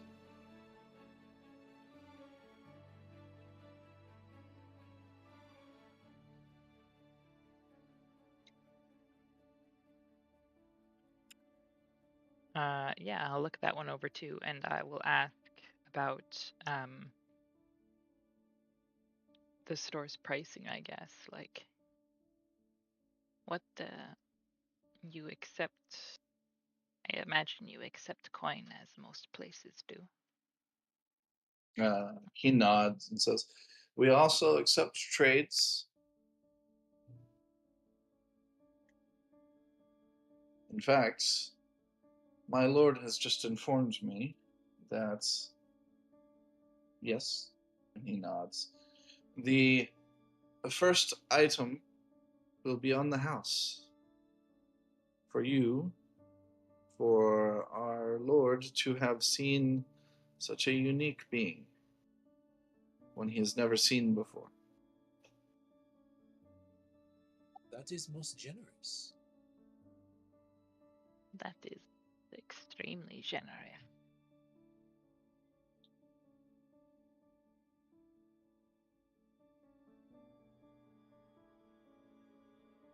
It is indeed much appreciated. Does feel there is something more to this.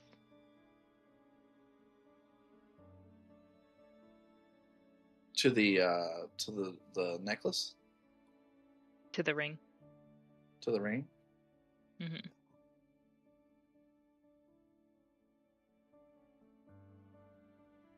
Let's It is your, Go ahead. it is yours if you like it.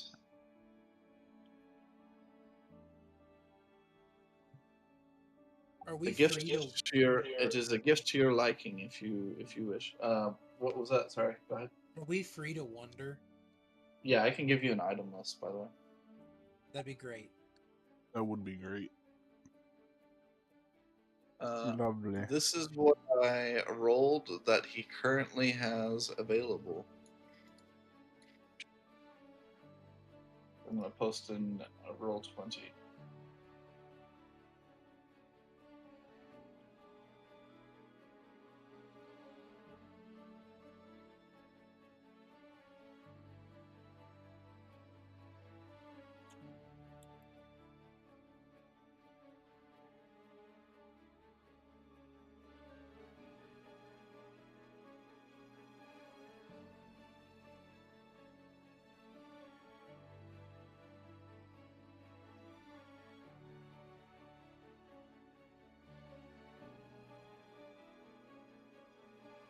Anyway, back to Tariq and role playing this section here.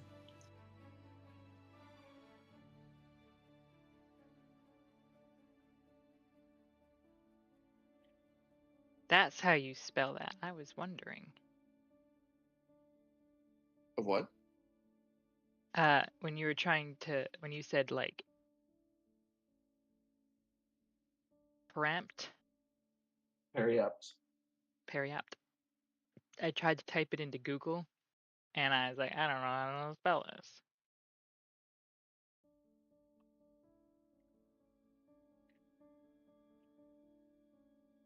I'm Oh, gonna there look. we go. How is that pronounced? It is He's just a Periapt. funny little guy.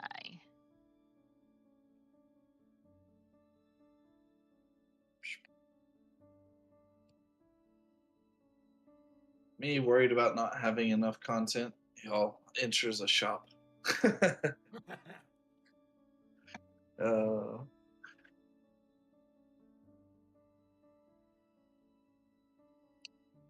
uh, as you're all sort of looking over items and sort of looking around the shop, Apox will start conversation with Oral and Xingpan as we're in the sort of main section of the shop, um, and he'll start off by saying, "Is there anything in particular you are looking for, gentlemen?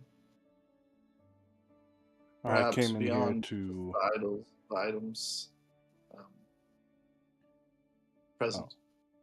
I came in here mostly to accompany Tariq on their journey of learning about the world, so to say. Yes, that one is quite interesting. Where from does this Tariq hail? Somewhere underground, from the way I understand it.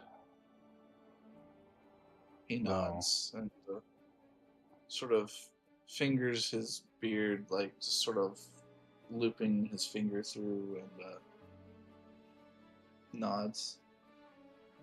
Interesting. yes, I've they are never a even very heard of interesting one person. such as this.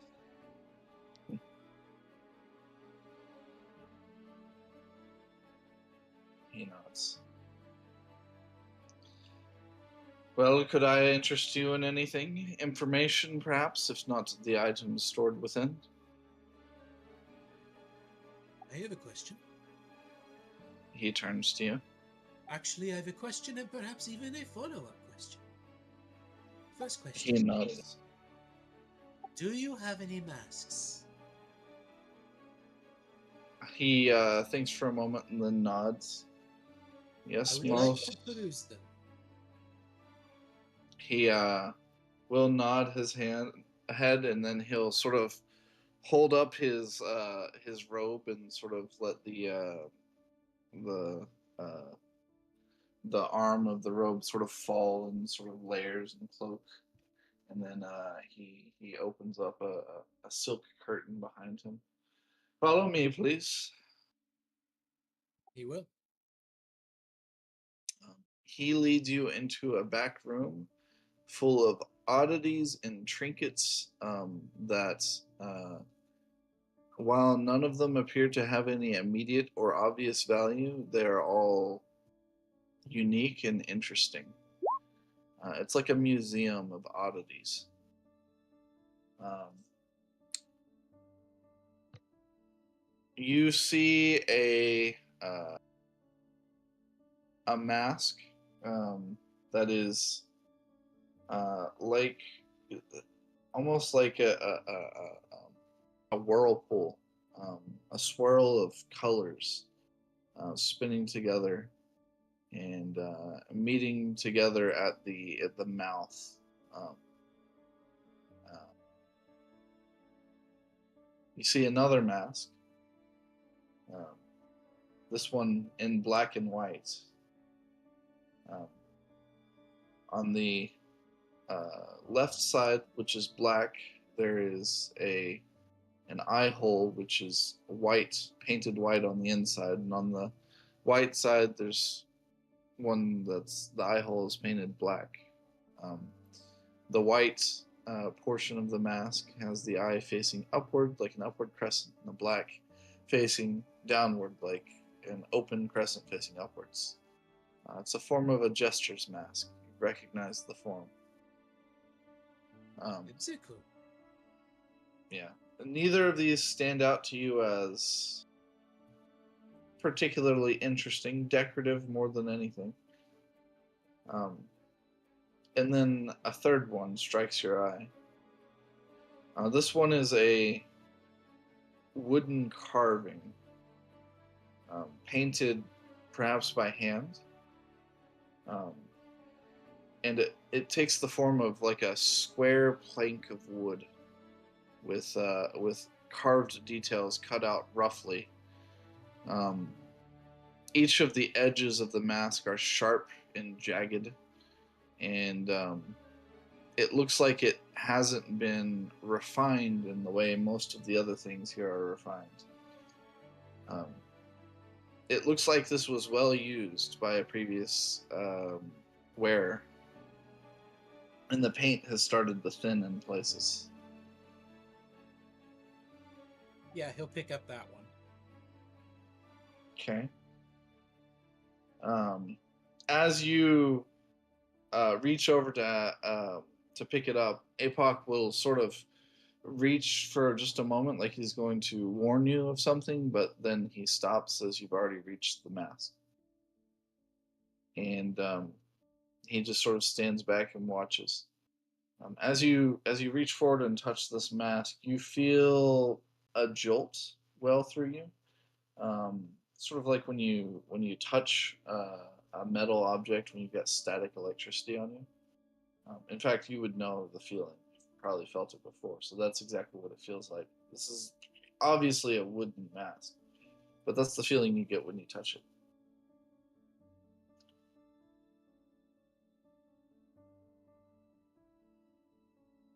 That one is interesting. It belonged to a chieftain of a tribe from the Far East. I understand he was quite the witch doctor. You'll see Zing will he'll grin, and he'll kind of bounce the mask in his hand a little, and he'll say, Govanen.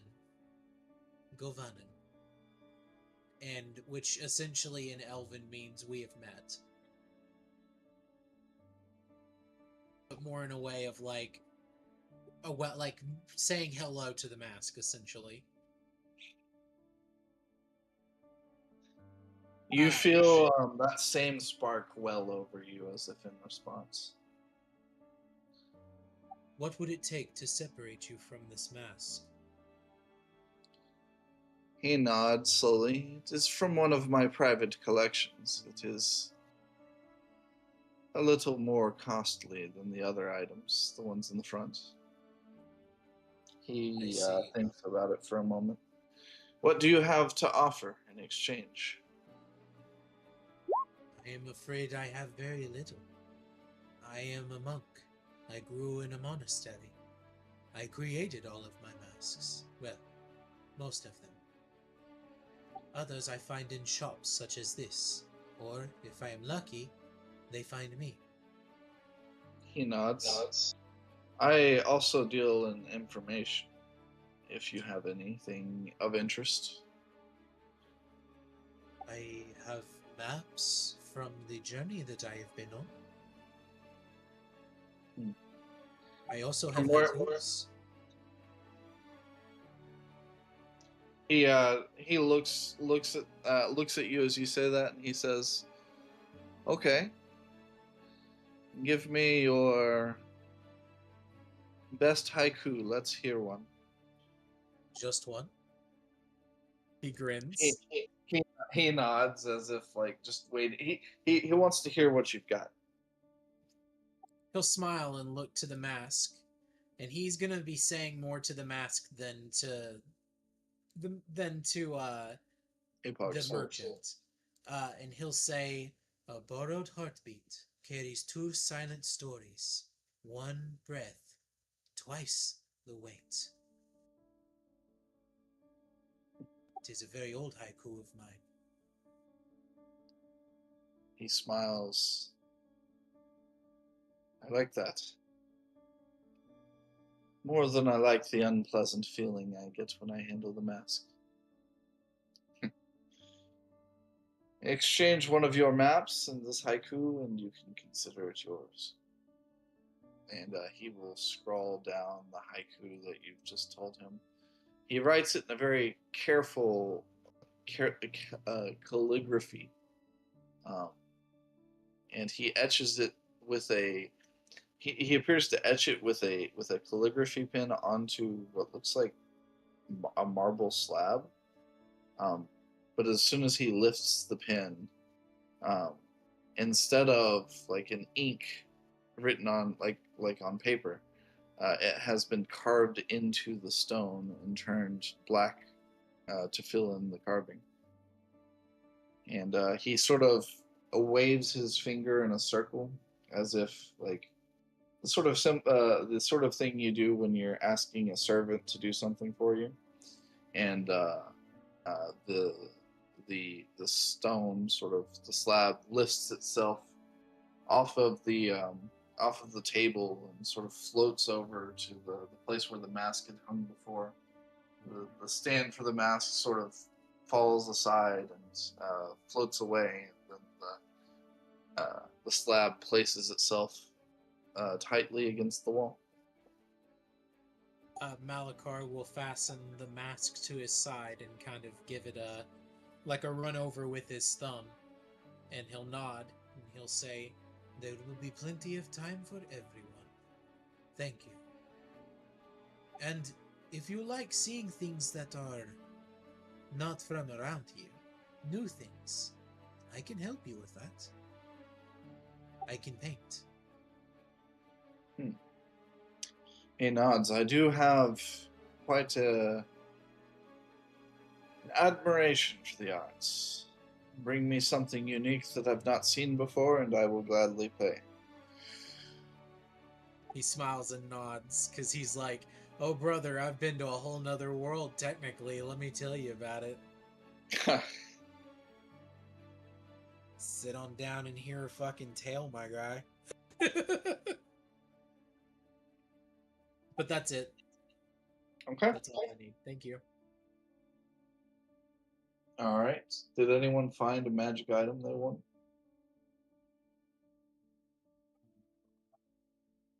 I don't really think that there's anything in there that Oral particularly needs. Maybe...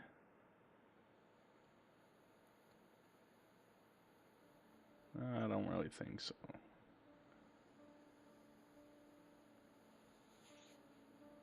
Oral's in a good place. He's content.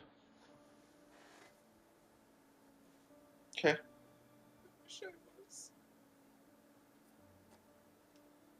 Let's cut back to the other group.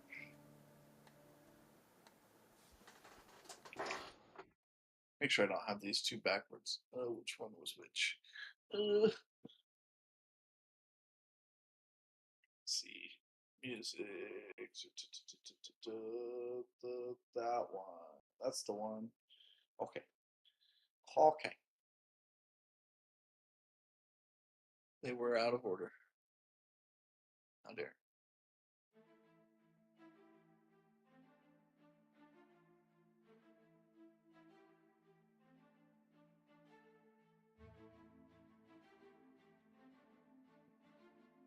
Just going back to my notes. 1 second.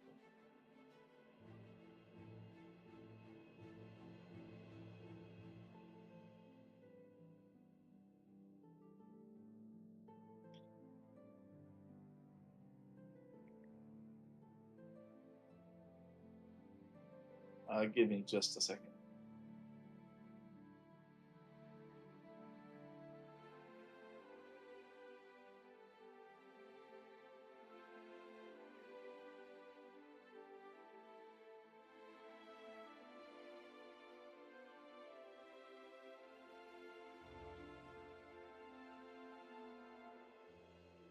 All right.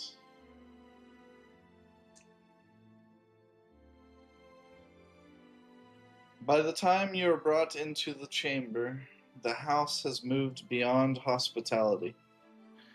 Everything here has a place, and every place has been measured. Ceremonial garments wait on polished stands. A silver basin reflects the high light from tall windows. Fastenings, seals, gloves, signet pieces, and layered fabrics have all been arranged with the precision of a military layout, disguised as courtly elegance. The room is quiet in the way that only disciplined households are quiet. Not empty, but purposefully controlled. Outside of the chamber, the house is already beginning to flow toward the ceremony. And inside it, you still have a few moments to yourself. Odin, how do you prepare for the ceremony? I imagine he is probably in his room, or whatever designated room he stays in when he comes here. And he's got a number of attendants, um, like prepping him. Like, you know how like in those like medieval fantasy shows, you got like someone standing on like a little pedestal, and there's like a gaggle of people around him, and he's like, they're tailoring an outfit onto him essentially. And otherwise moving about the room, getting things in order, preparing things for whatever retinue is following him to the beacon, etc., etc. Yeah, Benoit is the one sort of leading this procession of servants, sort of seeing to your each and every need, making sure that you're tightly tailored, that your jewelry is just in place. In the midst of it, I think his mind is somewhere else too. He's not focused on preening himself. He's just kind of like his mind is wandering elsewhere. What is Odin's thoughts brought to? I don't know. Maybe it'll emerge at some point.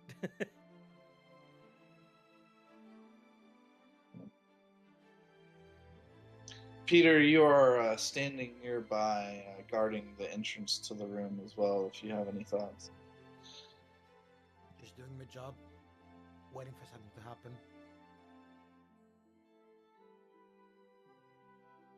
At this point, my lord, every small detail seems in place. Benoit speaks. Look over to Benoit and ask him,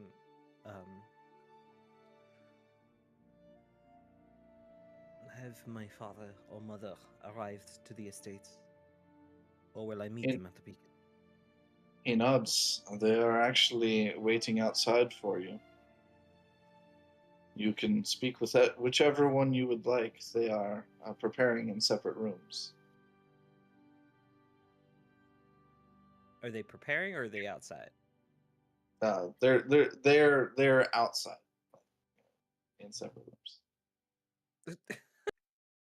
What does that mean? That's Outside of this in room. my head. What you're explaining is not they're outdoors. waiting for me paired together outside the door, or they're off in they're separate not rooms getting ready. They're not getting ready. Sorry. They were also in their own rooms getting ready, and they should be ready now. Is the intention? Yeah. Once he'll take like a look in the mirror that I assume he's standing in front of. He hasn't been paying attention to it, and he's like, "It's fine, it's fine." And he'll step off whatever little platform he's on and go to greet his mom and dad. Okay. He stops midway and walks back to a table to take his speech off the table. Benoit will smile and say, yes, best not to forget that. I'm sure you've practiced it many times in your head, my lord, but... Not once. He chuckles at what he assumes is a joke. Odin's not joking, but he'll let him believe it's a joke.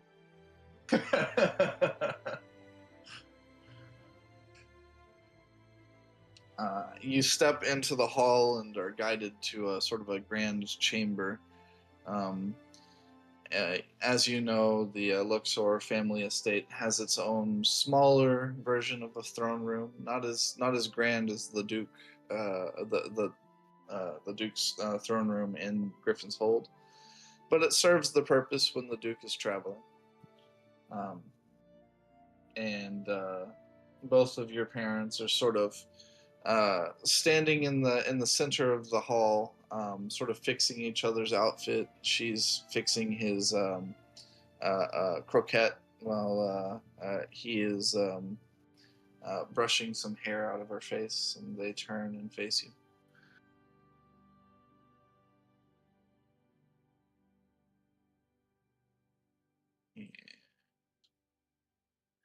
And your mother is in her full formal military garb.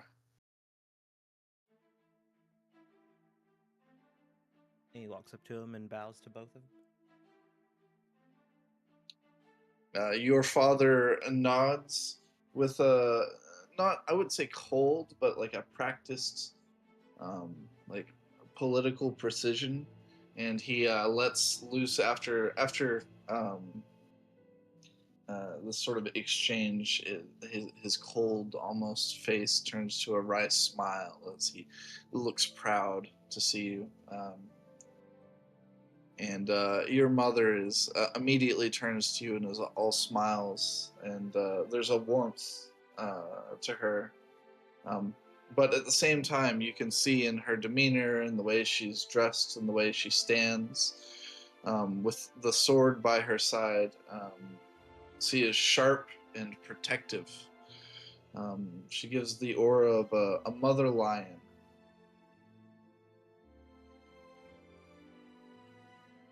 He walks up to both of them and he just takes a deep sigh and nods. But he doesn't have anything to say unless they have questions for him. He's just sort of focused on what he feels he needs to do. Your mother steps forward first. She looks you over, looks from head to toe, sort of taking in the details, making sure that you're squared away as you're supposed to. And then she nods and smiles and says, well, look at you. It feels like just yesterday that you were but a wee child. To think you were Ebba's size not long ago. She smiles. He just rolls his eyes. And then she looks away, and then she looks back at you, and a smirk appears like a crack at the edge of her mouth, and says, well, honestly, I'm not sure. You might still be Ebba's size. She eats more than you do. Okay, let us go. And he walks through them. He walks between both of them and heads on to wherever leader or carriage is awaiting them, or airship or whatever. As you sort of step between them, your father sort of reaches a hand as if to stop you, and he looks you in the eyes and sort of hangs there for a moment, and then he reaches out his hand to shake yours. He'll stop and he'll smile and shake his father's hand. It's a firm grasp, and you feel in this passing exchange an exchange of recognition of he sees you now not as just his son, but as a man, grown and ready to step forward into the world. There's a pride in his eyes, and you can see a comforting feeling in his face, like him telling you simultaneously, you're ready for this, you'll do great, and at the same time saying that you are ready, that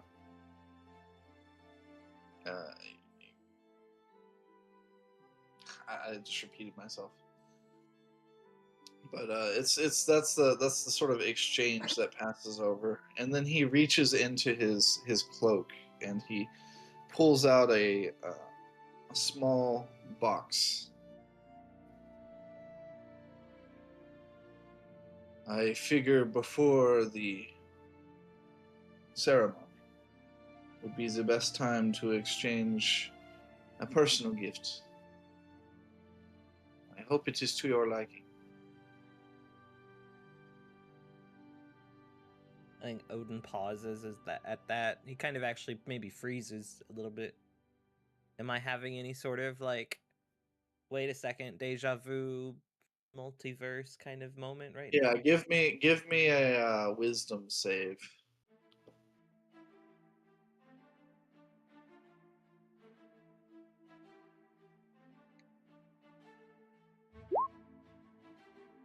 Yeah, 21.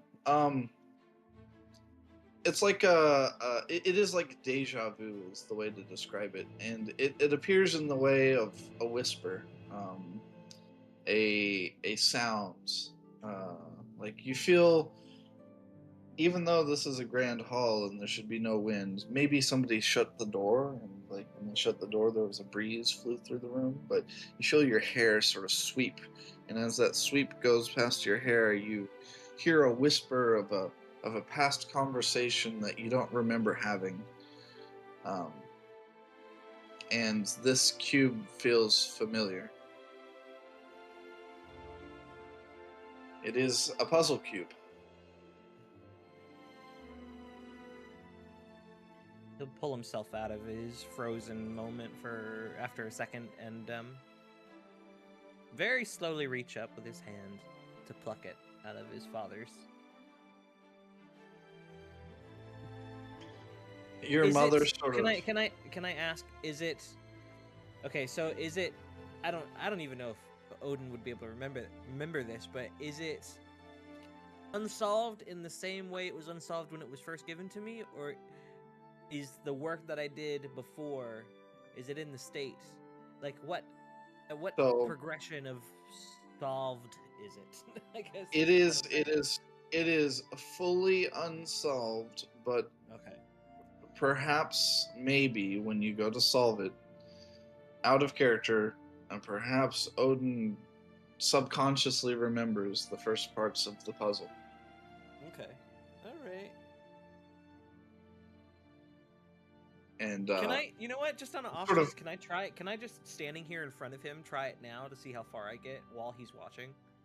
yeah, it's sort of like an arcane cube with runic carvings, and it's like multiple layers. It's like it unwinds and multiple layers come out. And you have to pull and push in certain places at the same time. Yeah, while my father's watching, and I'm not even sure I'm gonna do this. I'm not trying to do it to impress him. I am spurred on by this like almost memory that I have of this thing, and neither of us. I'm gonna try to solve as far as I got, and I want it to feel like neither of us quite realize what's happening or how I'm able to do what I'm doing.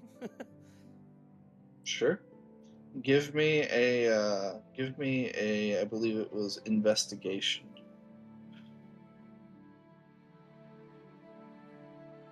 Not my best stat, but okay. Is this at advantage or anything? I would say in this case, yeah.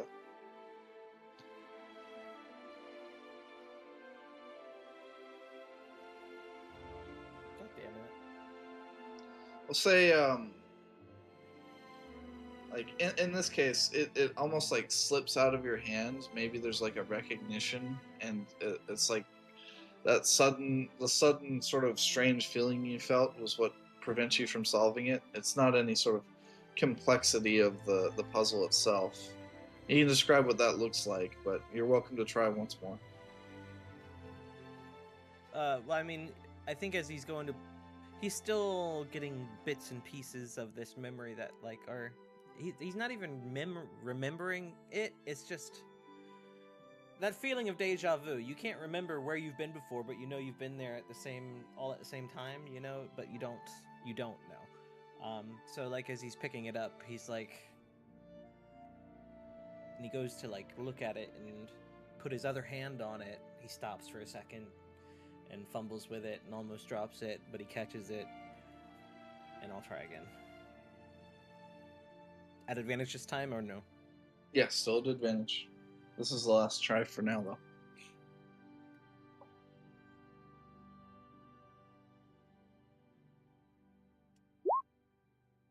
$18. 18 is good. You do manage to unravel to the same point you had left it off on, and you can describe what this looks like. Now, let me see if I can find a sort of a visual of a real-world puzzle cube that's sort of got the same sort of vibe. Well, I have here. I actually have something for you. I think I might have shared it before. Oh, the art for the puzzle cube? That's right. I do remember there being an art for it. I don't know if it was for it, but I had it and it kind of just worked. But I have to find it first.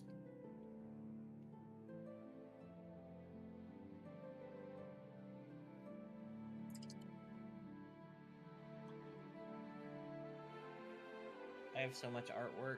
I've fucked myself. Maybe I don't have. I thought I did, but maybe I don't. Oh wait, I know where it might be. Anyways, I think he'll revert to like one side of the cube and just press one thing, and that sort of leads to another thing where like a side panel opens and it reveals another thing, and there's like maybe little sparks, but this all happens very quickly as well, right? So it's like he's sort of doing it without even realizing he's doing it until he's standing there with the puzzle cube relatively not solved, but I don't know how you can give a percentage if you want to, but he like however far he's gotten, he like kind of is surprised in himself, and he looks up and he's surprised to see his father look surprised. His father's also like looks surprised. Your mother is just like standing there like, ah yes, let boys be boys. Nerds. Fucking nerds. And she just sort of smiles and like but he's like, oh well, that is quite astonishing. I did not expect you to solve it so quickly. He looks a little disappointed, like, ah, dang, I thought I would get him with this. But he says, well, you have quite the inventive mind. I suppose I shouldn't be surprised. And he'll put his hand on your shoulder and like give you a good pat. And he smiles with approval. You will have plenty of time to solve the cube. It is the puzzle is in itself as much a gift as the contents when you've opened it. But he that's looks between his father and the cube, and he's nodding as he listens, still kind of like wondering how the fuck did I do that. But he spends a moment to try and figure out the next step, and unable to, I don't think he probably doesn't have pockets, or I mean, I don't know if it would even fit in like a pant pocket, but he doesn't have a bag or anything. So maybe if Hammond's nearby, he'll hand it off to Hammond, who I imagine has a bag or some place he can keep it safe. You hand it to Peter. Or Peter, yeah, I hand it to Peter. And then I'll say, would you hold on to these for me until after the ceremony? Of course. Do you think we can solve it? It'll look to Peter, kind of questioningly. When in doubt, rely on AI. Wouldn't you feel better if you solve it yourself? Just don't solve the whole thing. I just want to know if you can figure out the next step.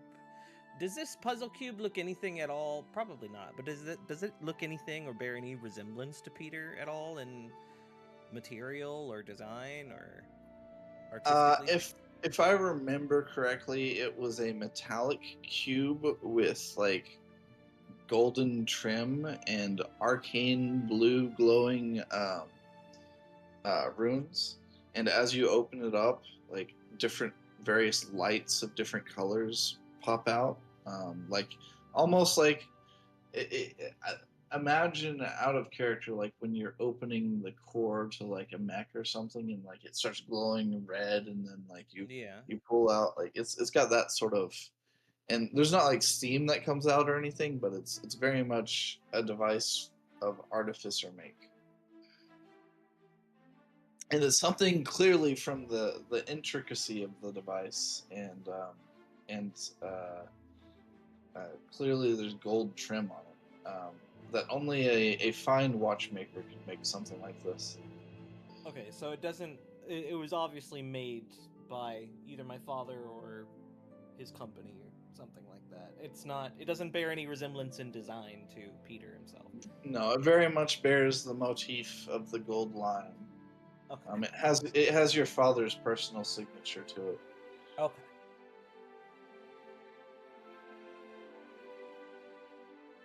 And let me just check something here real quick.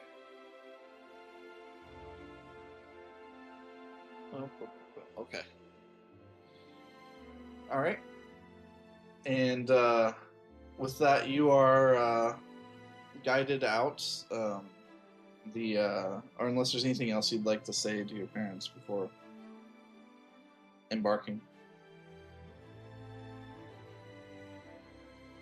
No, there's nothing else. He'll like linger in front of Peter as maybe he tries to figure it out, if he does, and if not, he'll just say, well, it was worth a shot, and either leave it with Peter for safekeeping or Hammond, either or, until he can get a bag to put it in himself. Sure.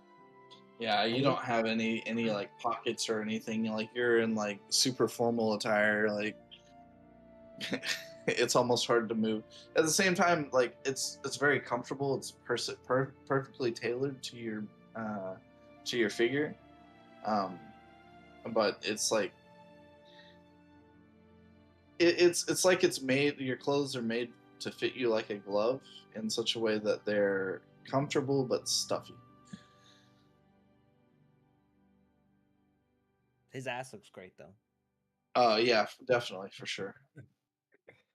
How old is Odin again? 19, 20, something like that. 22. Okay. You can't get older with every time you say it.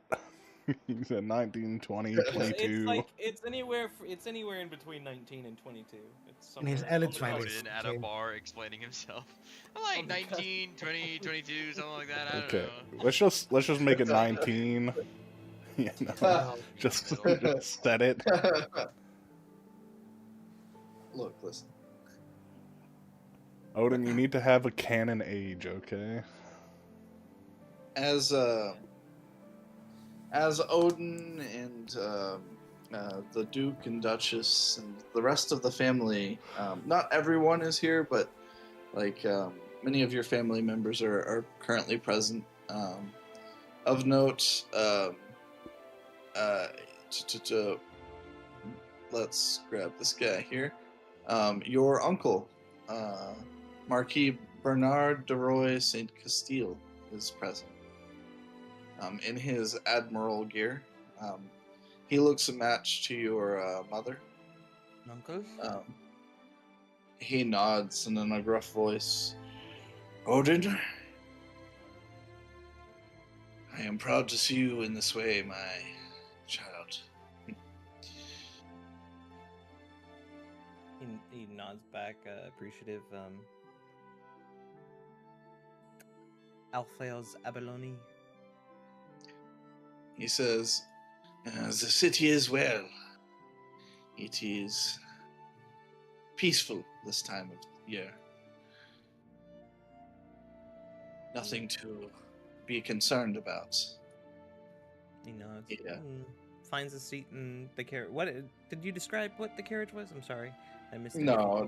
There's like a procession leading out to a line of carriages. It's like it's not a single carriage. There's one for you, the Duke, and the Duchess, and then the Marquis will board the next one after, and then in line of sort of importance.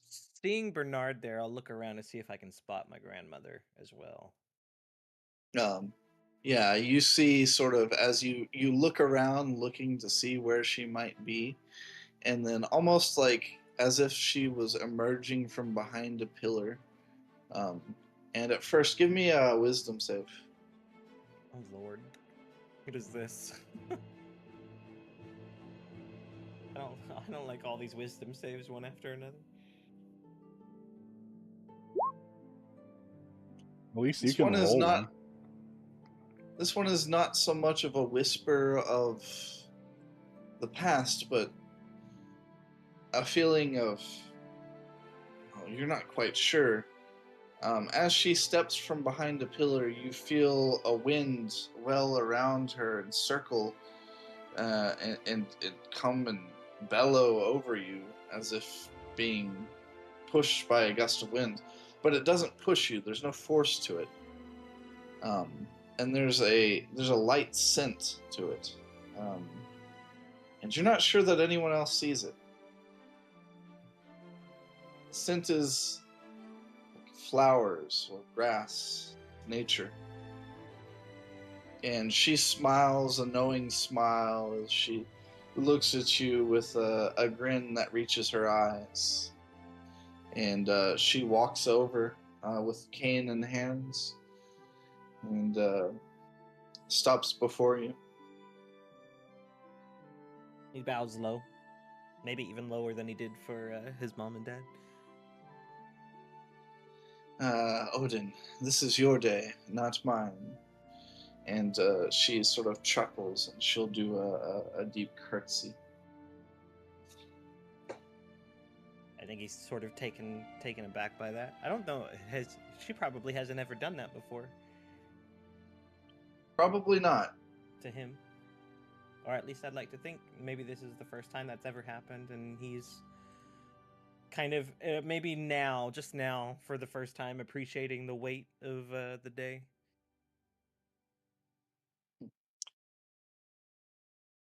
Well, she looks you over, sort of taking you in, and she reaches over like next to your hair as if to like grab like a fly or something that had landed on your ear, and you think she's gonna like pull your hair out of the way. But she does sort of a motion as if moving something away, and then sort of places her hand back at her side, and you feel a weight lift from you, as if you had a dull headache that you didn't even know was there, and now your mind is clear, and your burden feels lighter. Peter, give me a perception check.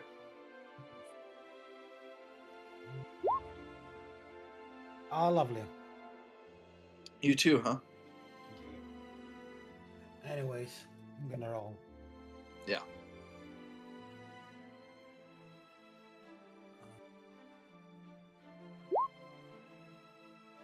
Okay, not 20. Well, this is interesting. Maybe for some reason you were watching over the procession and you didn't at first notice Delphine's appearance. But as you sort of turn and look around and you face in the direction of Odin and Delphine, give me a Constitution saving throw. What the hell's going on? 6. Oh no. Okay, Constitution plus 9. 9. Okay, Yeah. 9 is not very good. Yep. You can describe for me what this looks like for you. This is a descriptive thing, not a painful thing. But as you look over, you see Delphine for the first time ever. Her soul is unlike any others that you've seen. It is radiant, it is massive, it is blinding. And it has an unmistakable green hue. It is painful to look at. But with your perception, Mm-hmm. you see this movement that she performs.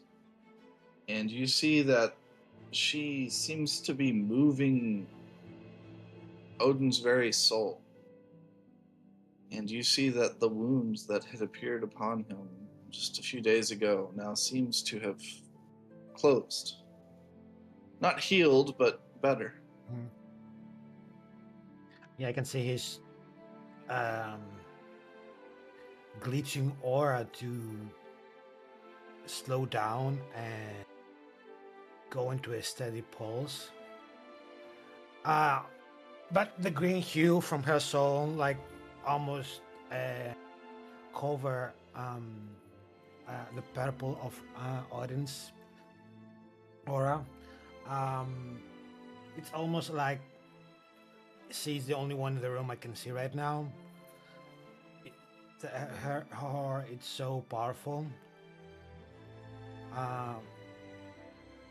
Even when you look at the sun and you close your eyes, you see like remnants of the sun, in your eyes, something like that, like blinding almost. He doesn't blink, but it's almost like it's engraved into his eye sockets or whatever he has. All right. Do you like physically twitch or like are you taken aback in any way? I lower my head, trying to not to look at her, but still I'm mesmerized because I'm not used to that. Shots radiance. Delphine, I go up go and ahead. down with my head, so it doesn't like annoy me that much.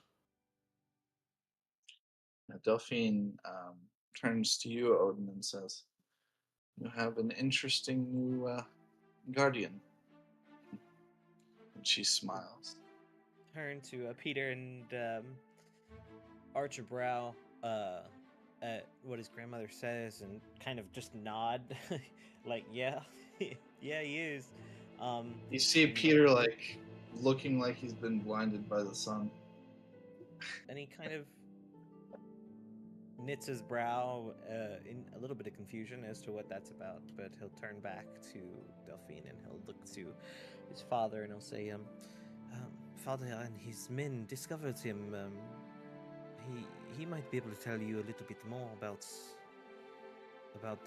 where and what he is, where he comes from.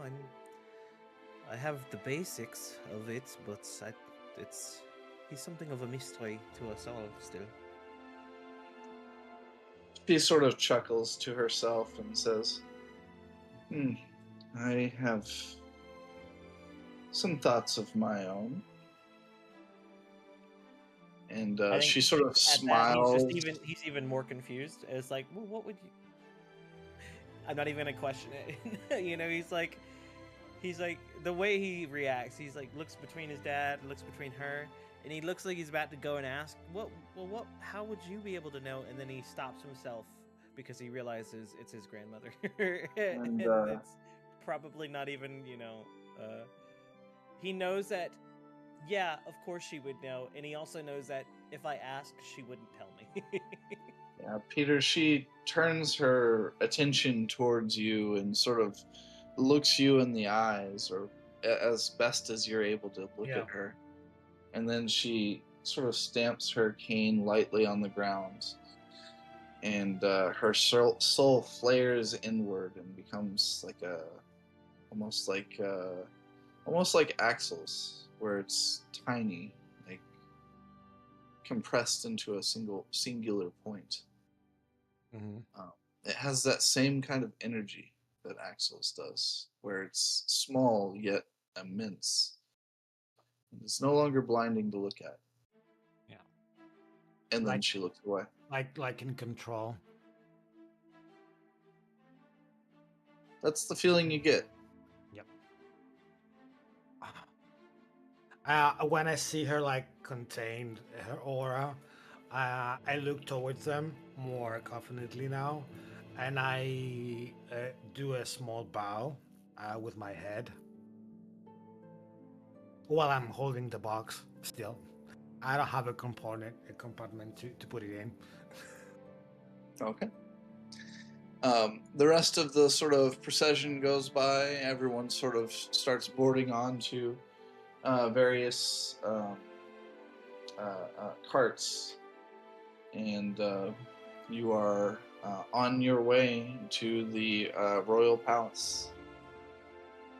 I'd like to think Leaving. that these carriages are like maybe the latest in design by Gold Line, and maybe they're like not hovercraft, but like some sort of like flying car equivalent of an airship or something of that nature. It's very much within the world's, like the world building for something like that to be I possible. know we talked briefly about there being broomstone or something equivalent that keeps cities afloat, but that's like an older kind of thing. It was a crystal mostly found within Mirrodin. That technology is mostly lost to the people now, but flight is still possible. Especially for someone as wealthy as the Cartano family. You could still get your hands on that kind of stone. It's just not as accessible as it was in the previous timeline. He'll climb aboard and take his seat inside. Okay. As the carriage is filled, that leaves us with just the last sort of group of people. Guests of the house, servants, guards. That brings us to Axel. So, at the point that Axel is coming out, or have Odin and Peter like moved on? Like they are now like in concourse towards the palace, or we're all kind of in the same area still? It's up to you where the scene plays out.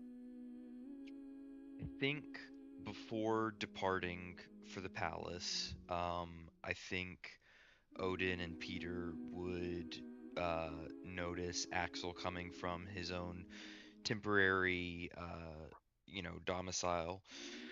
While you were getting ready, getting your vestments organized, and having your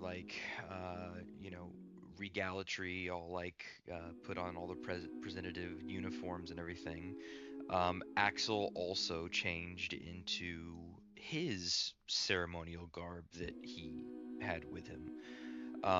He's wearing a simple like white cotton or even canvas undershirt, and simple pants and his normal like walking and hiking boots. But on top of that, he is wearing a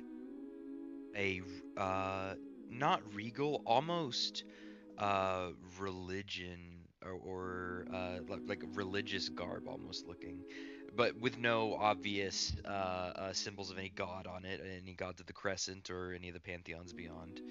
But it is a sort of like long cut robe that is belted at the center, and on the belt there is a very detailed portrayal of some kind of landscape, or some kind of like hammered depiction of some mountain range somewhere. And on all 10 of his fingers, he's wearing a large steel ring, and each one is covered in a different rune. They're not in a language that you recognize, and maybe not a language that anyone would recognize because it has sort of died in this world. And in his beard, he is now, as before it was kind of flowing loosely, kind of just like being kimped as best it could. It is now braided into heavy metal rings and beads at the bottom, that bear the same runic language that are on the rings on his fingers. And he just comes out wearing this very traditional looking, but at the same time unfamiliar and unique celebratory garb. And he would walk over to you, Odin. This is just after you, kind of dealing with, pushing past any episodes or anything happening. And I think he would go to you and put a hand on your shoulder and give you a guidance for you to have for the next period of time. Nice. As You you, look like you're ready to go. He leans in. In truth, I haven't even practiced my speech. Like you would ever need to, Odin. You are your father's son. You will, I am sure, be just fine.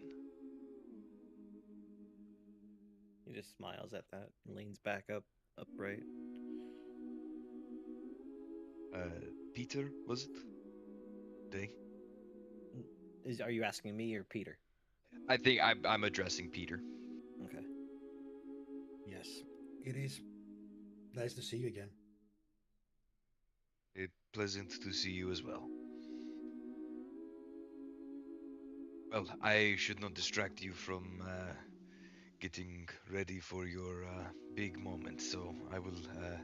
And I think you see he kind of gets a little distracted and looks down at where he has some of his tattoos and kind of just like seems to like hold his wrist for a moment and just look down at it. Can I get a check on the count, Grim? sorry, I'm just thinking out loud or thinking about it. It would be about 2 hours. Got it. Um, Anyway, yep. Go ahead. Go ahead. I know that Axel is a good friend of the family, right? But is that Yes. through a single person, or is that a good friend to the whole family? Like, what do I know about your relationship with not only my father, but my mother, my siblings, my grandmother, etc.? First off, give me an insight check, and second, while you do that, as you sort of approach and do your sort of greetings to everyone, Delphine, standing nearby, turns, looks at you, Axel, and just gives a curt, Axel. Countess Delphine, good to see you. She nods. She looks you over. I'm gonna return the Yes. energy.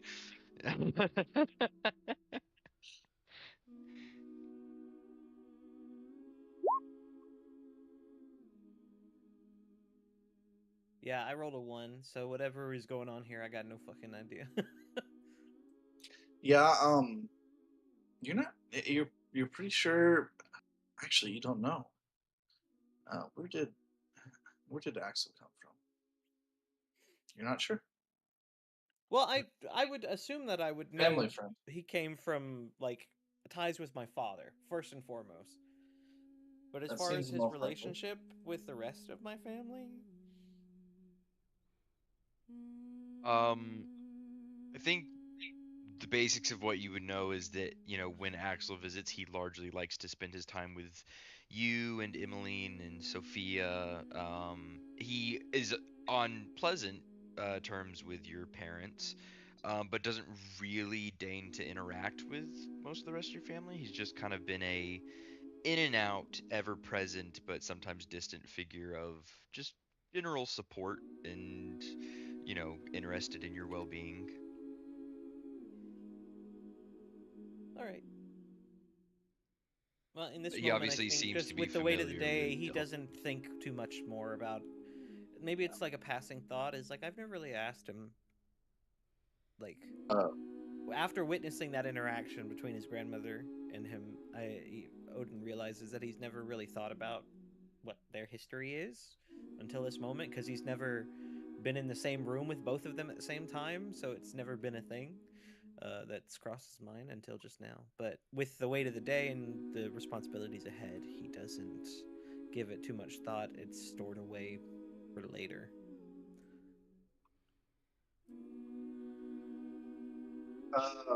Lane, pop into the headmaster's office. Oh You're in lord. trouble. I am in trouble, aren't I?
Well, that's an insight.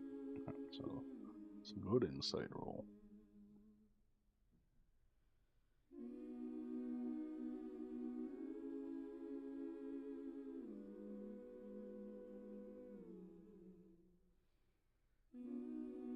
I think I touched upon something I wasn't supposed to just yet. Possible.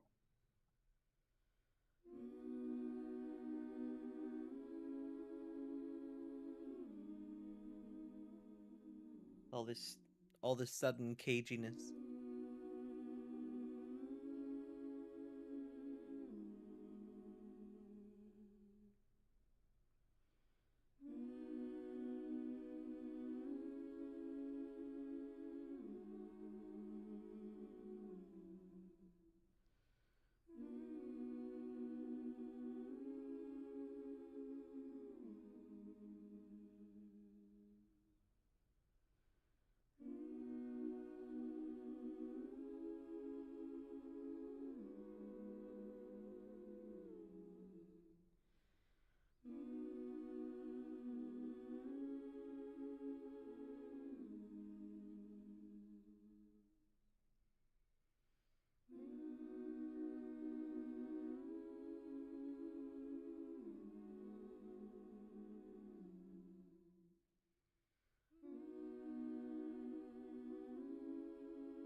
Um, Peter, Yes. give me. That's funny. Give me a perception check. Oh, sure.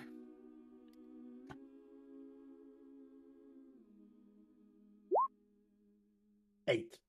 Okay. Yeah. And then Odin, for something separate, give me a perception check. Okay.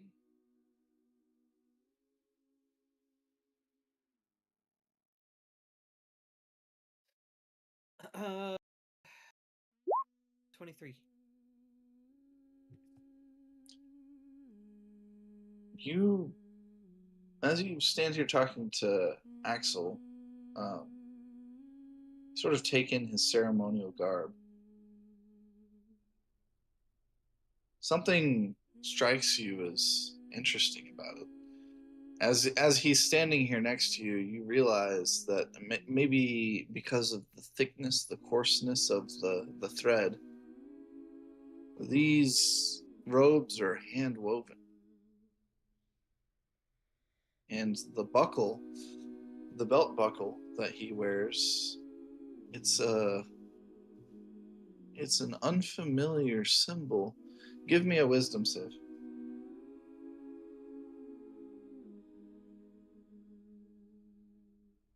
With advantage, actually.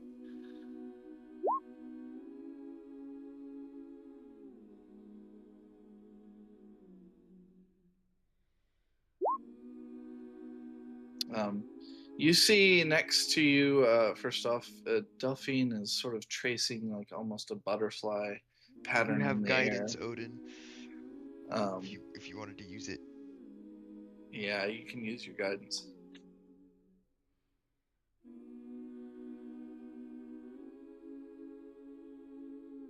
See if that saves you.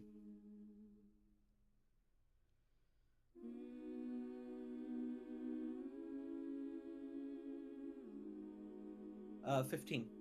Sorry, I thought said it out loud, but I think I was muted. Oh, yeah. With a 15, you feel a whisper in the air, the wind curling through your hair. And your grandmother looks towards you and she looks troubled. Oh, if she looks It's troubled, then I look troubled, because that's never a good thing. it's definitely something you're not used to seeing. Axel, you're not used to seeing it either.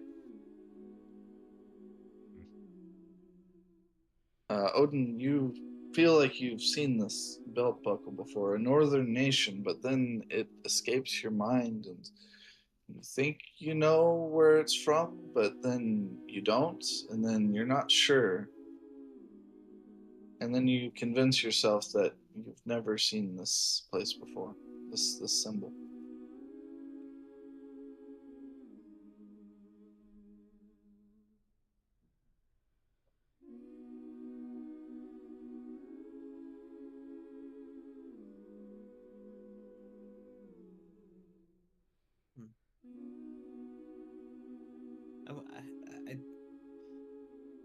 We're in too public a setting for Odin, I think, in his mind to address his confusion and reticence at this interaction that's going on right now. There's a lot that is about to happen, so, and, you know, it's all of this is getting filed away to speak of in private settings, I think.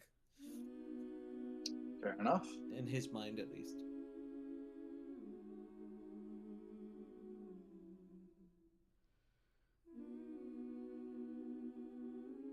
And that will be seen.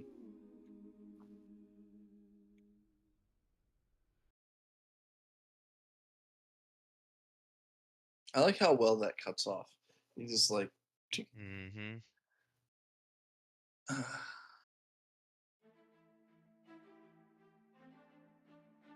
We return to the other group. Unfortunately, we will have to skip over the Temple of Luna. Perhaps that could be a recap. You can still have visited the Temple of Luna. I will say that nothing of great significance would have occurred there. But again, if you want to do like a recap or something, that would be probably the appropriate place to fill that out, or we can address it in the next session if you prefer. That said, just to keep the pace going, Luxor changes as you approach the heights of the palace. The city doesn't become quieter, it becomes directed. The markets give way to broad white stairs, controlled crossings, polished courts, and lanes watched by attendants who know exactly who is expected to be where. Blue and gold banners lift in the sea wind, and white stone throws back the late light. Same city that you've just wandered through now gives rise to a ceremonial quarter. Clean lines and measured distance. You have exited the city of Luxor and entered the upper gardens. How do you carry yourselves as you approach the ceremony? Oral has changed his outfit at some point during all of this. He's changed to a more formal suit option that is crimson in color with green fittings like buttons and stitching, along with some gold accents to it. He holds himself as a noble should, being confident with the way he walks and not showing too much on his face. But he also basks and takes in everything around him, appreciating all the details in the architecture and all of the goings-on. All right. And Malakar? Or Shinpan? One sec. Okay. We instead turn our attention to Tariq. Tariq has,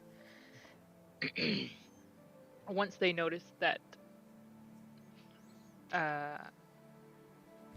their companion was getting all dressed up, they will have taken out any jewelry they had on them and decorated themselves. So they're wearing any jewelry that they happen to have, and following behind him so that they don't look like a giant bug walking by themselves. They are his giant bug walking not by themselves. We could say that perhaps as part of your business arrangement with the Soul, what's his first name? Apoc. I was trying to call him Tupac, and I'm like, that's not right. As part of your arrangement with Apoc Soul, perhaps for maybe one of your jewels, you would be adorned with a number of gold chains from which you can hang your various jewels, along with any jewelry itself that you would have purchased.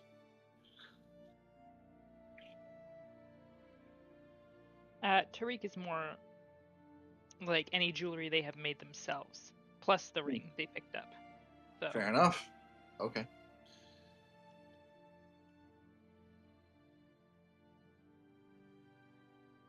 And Xingpan. Still need a second there, buddy.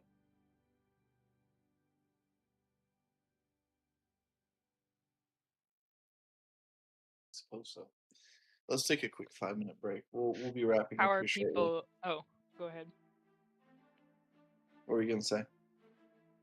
I was just asking how they're reacting to Tariq. Oh, Because Tariq's trying to keep a bit of an eye on that. Hey, was I muted? Can y'all hear me? We can hear you. Hey, now. Okay. I'm gonna say that again. What? Say what? Again.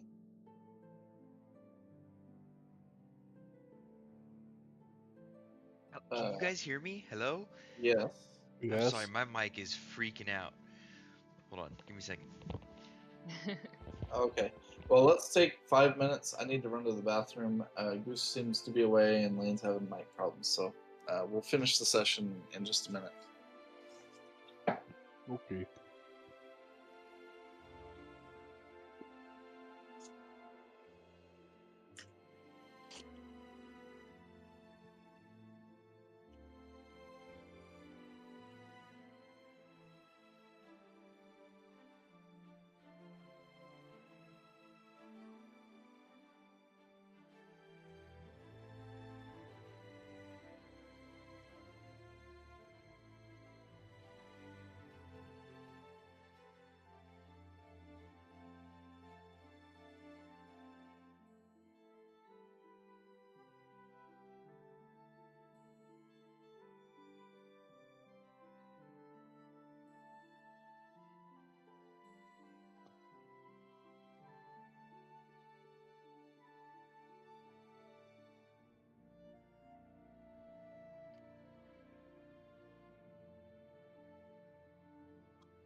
I'm back.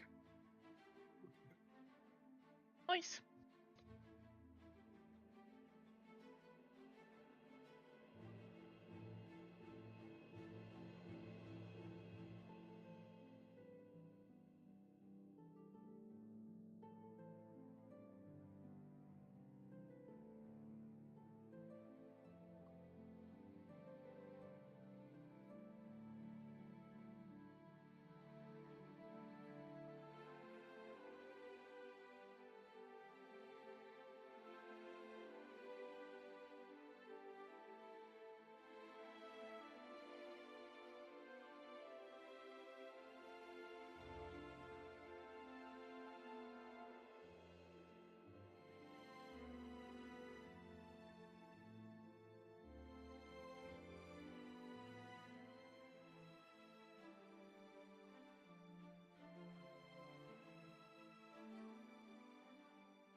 All right, Justin, are you back? Yeah, sir. Okay. Lane, you still there? Are you trying to say something earlier? No, I had like I couldn't tell if I was muted or not because I'd said a couple things, but nothing important. Good. Oh, okay. All right. Let's. I guess this is a scene of lesser importance. It's just Malakar or Shingpan. I guess let's determine now. What should we refer to you? Do we still refer to you as Malakar or Shingpan? He'll answer to either. Okay, fair enough. As you are now approaching the palace, the royal palace of Luxor, um, what do you look like, and what is your approach? What are you doing as you approach the ceremony? Oh, I mean, he just casually walks up to the doors. If they're open, he goes in. There's like some guards at the door, like with spears and stuff, and they're like, some people give you some funny looks, but like nobody is going to like. It wouldn't be that abnormal for one dressed as yourself to come to a place such as this. Like monks are regularly in attendance for formal gatherings like this, but you definitely stand out. Though they're much more interested, of course, in Tariq, which what Tariq was asking earlier. Everybody sort of stares at you in awe, but they also like see all the jewelry around you and see that you're accompanied by a well-known noble from afar. Um, and nobody sort of gives you any heckling, not at this stage at least. The three of you are guided to inside the palace into a sort of a grand hall where there is there's three staircases, one on the left, one on the right, and one in the back hall. The one in the back hall actually has splits down the center with two spiral staircases coming down into the hall itself. And at the top of that staircase, there's sort of a balcony, and you can see that there appears to be a couple of guards standing at the balcony at this time. The grand hall itself is filling up now with guests, various nobles from across Everu and the world over. You might even recognize a few faces you recognize. Give me a perception check. Who? See if you're perceptive enough.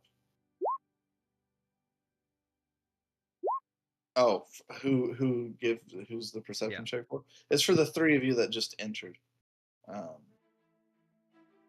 assume I'm perceptive. Axel could be in the room, as could Barely. Peter.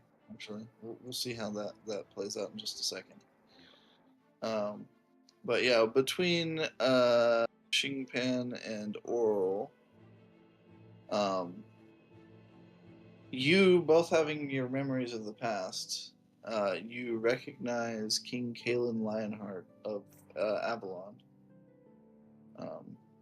And not far from him, you see a familiar figure to you, though he's purposefully not stood next to the king, and he seems to be talking and hanging around different crowds.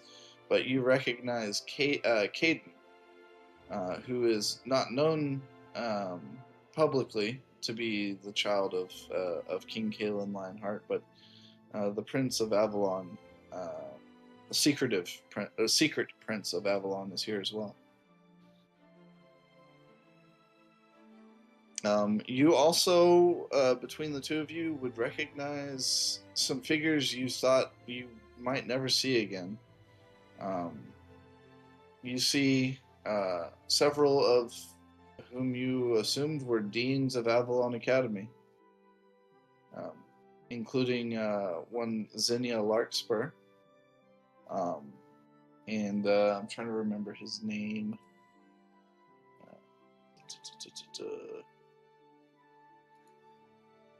The Kobold Dean of Battlecraft.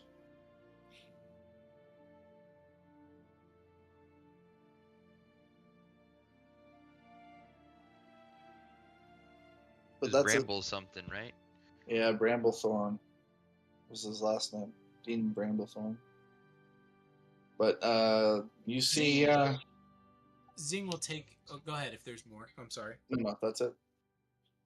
Oh, yeah, Zing will just take note of that. He doesn't really... He's like, they don't know me. You know what I mean? Irrelevant people for this very moment. Goal. Achieve. Get to the altar. Pray. Reward. Nothing. My. We'll see. We'll see. And then also, because you both rolled so high, I would say, as you look over the room, you would see the figure that is Peter, standing guard. He doesn't stand out in any particular way to you, like anyone of importance, but you see him. He's in the room. On that note, Peter, you can give me perception checks to see if you notice them. Your roll won't be very high. They stand out. Oh my. I can see shit. I can see shit. You would It also... won't be very high. Whoa, I can pick up a die. I didn't know you could do that. That's interesting. Xingpan, you would also see Axel, but you don't recognize him as Axel. Axel, you may also give a perception check. Looking for familiar figures.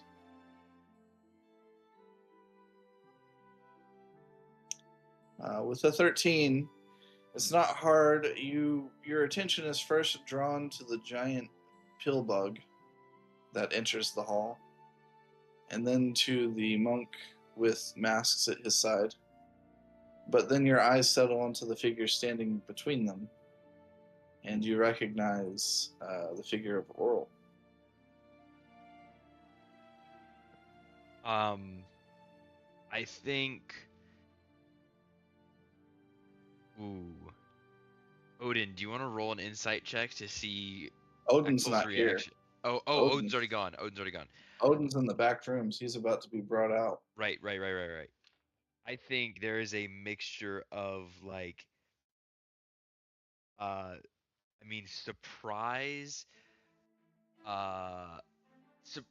Honestly, because I only recognize Oral, right? Yeah. I think it's a look of mild surprise, and then like very much him going like, you know what? Actually, that makes sense. No, that's fine. That's normal. It's he's here because it's a nobility thing, and that's fine.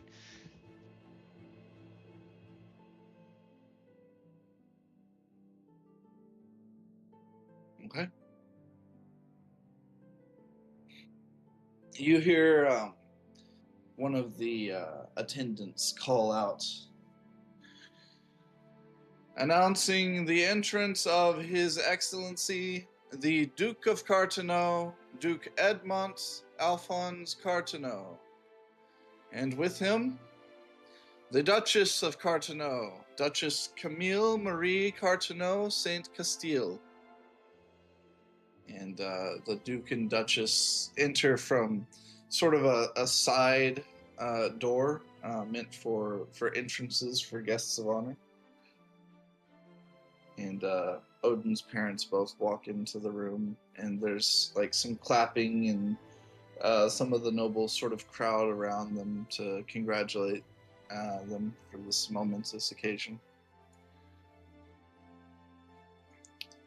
For both the party already present before and the people who just arrived, Oral, Qingpan, and Tariq, you would also see Delphine already in the room. You would see Odin's various siblings, with the exception of Ebba. She's too young for this sort of thing. Also, it appears to me that you guys didn't get this handout for Odin's mother. That's weird. That is weird. But all of Odin's other family is present.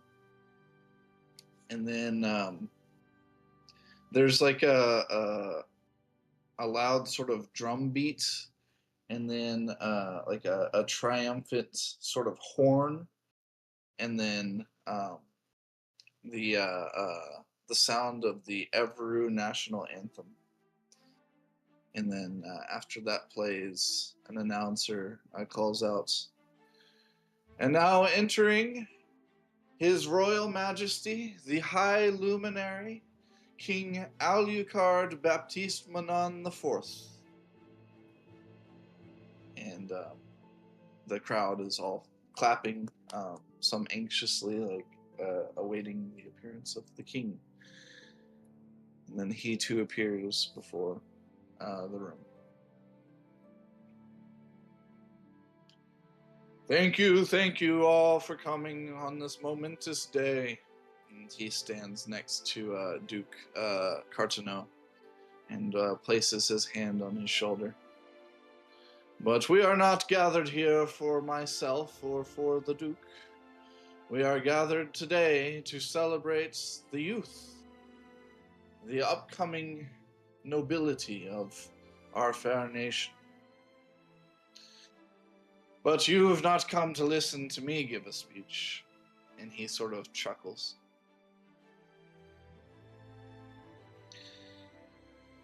We are here to celebrate the young Duke heir apparent from the Dukedom of Carteneau. Without further ado, and he holds his hand up and sort of gestures to the attendants at the back hall, and there's sort of a grand sort of pomp and circumstance, and they play a sort of a shortened, not the full version, but a shortened version of the national anthem again. And then the doors are opened double wide, and behind the doors stands Odin. You may describe your entrance. He'd probably linger there for a second until the doors are open.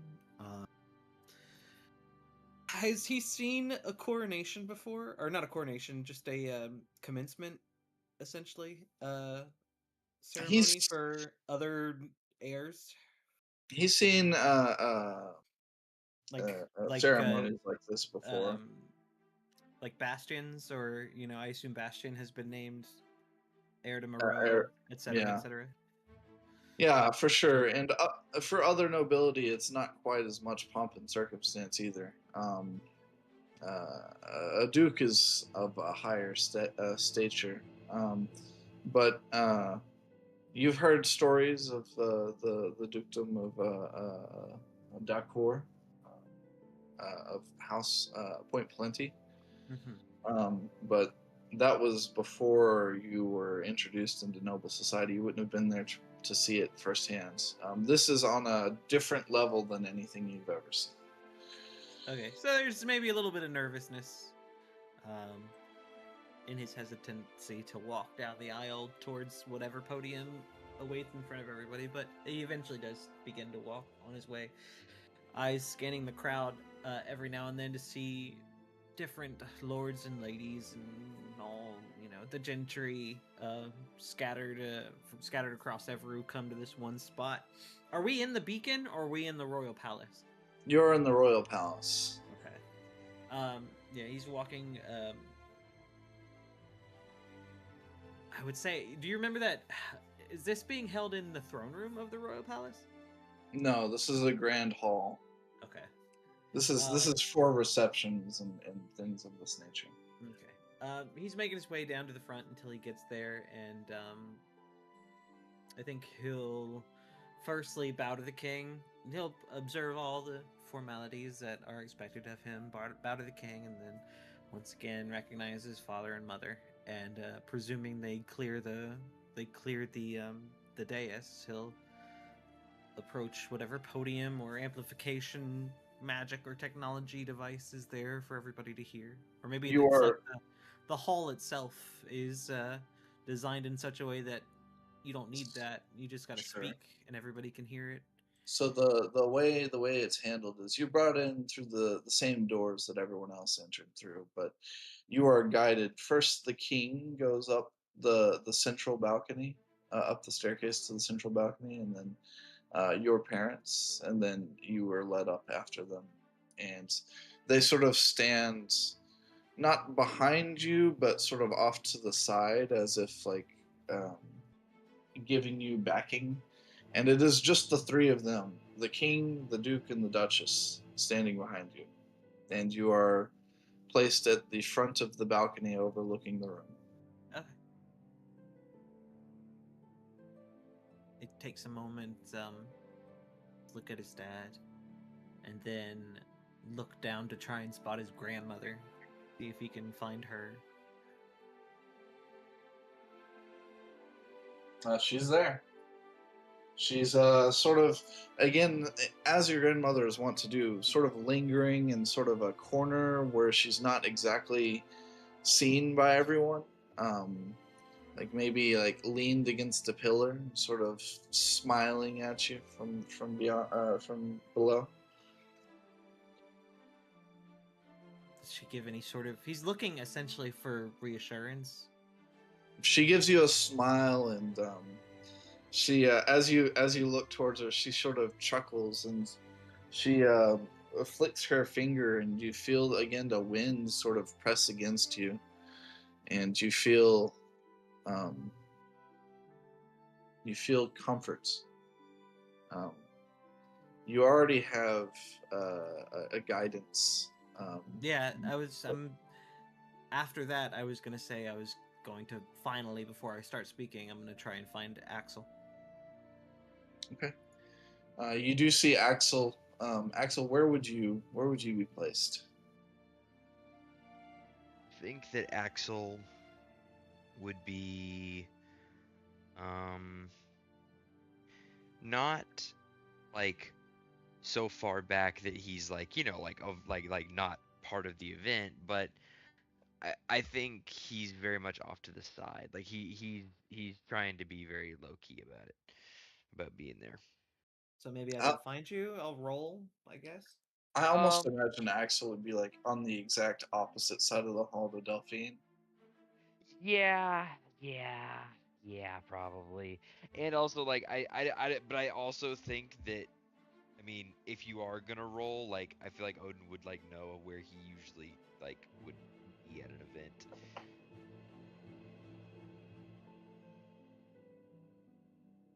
Also, Axel, the count is 1. Okay. Shoot.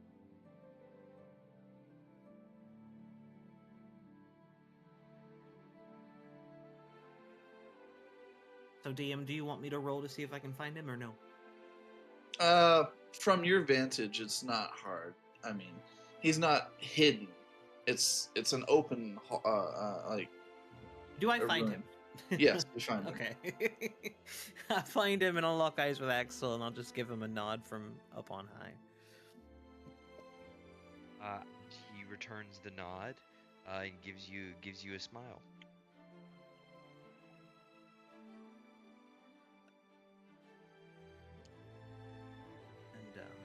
assuming there's some sort of podium or stand to read from. I'll take out my piece of paper and put it on, smooth it out, and begin. And he'll begin to speak out aloud to everybody. My lords and ladies of Evreux, esteemed peers of House Carteneau, and honored guests from across the realms and lands beyond.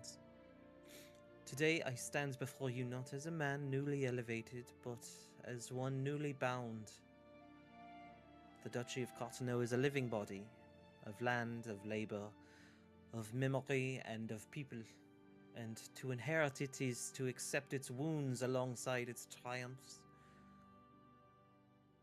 I have been named heir by right of lineage, but lineage alone does not a ruler make, not one worthy of obeisance.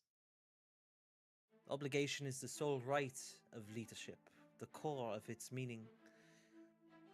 I accept this charge with full knowledge of what it demands. I accept it knowing that leadership is not proven in ceremony but in consequence.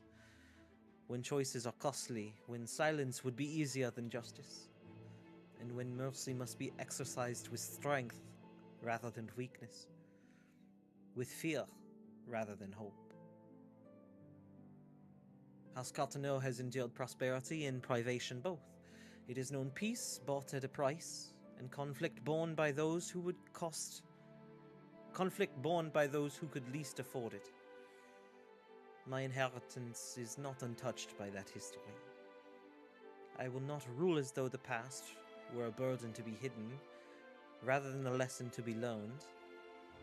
The world turns, and though we may repeat our mistakes over and over, our salvation lay within our strength to rise and forge ahead.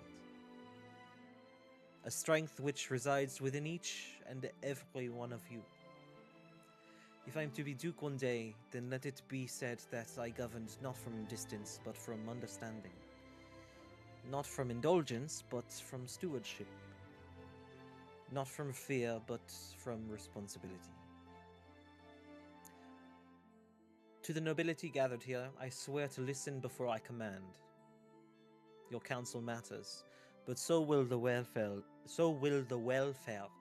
of those beyond these halls. To the soldiers and servants, the farmers and craftsmen, the unseen hands that keep the Duchy of Carteneau standing, I recognize that power rests not only in title, but in trust. I make this solemn oath that in me you will have a ruler who remembers that order exists to protect the living, not merely to preserve tradition. And to Evreux as a whole, I swear loyalty not only to its crown, but to its future. A future where strength is measured not solely by arms, but by stability, fairness, and restraint. I do not promise perfection, I promise vigilance. I do not claim certainty, I claim accountability.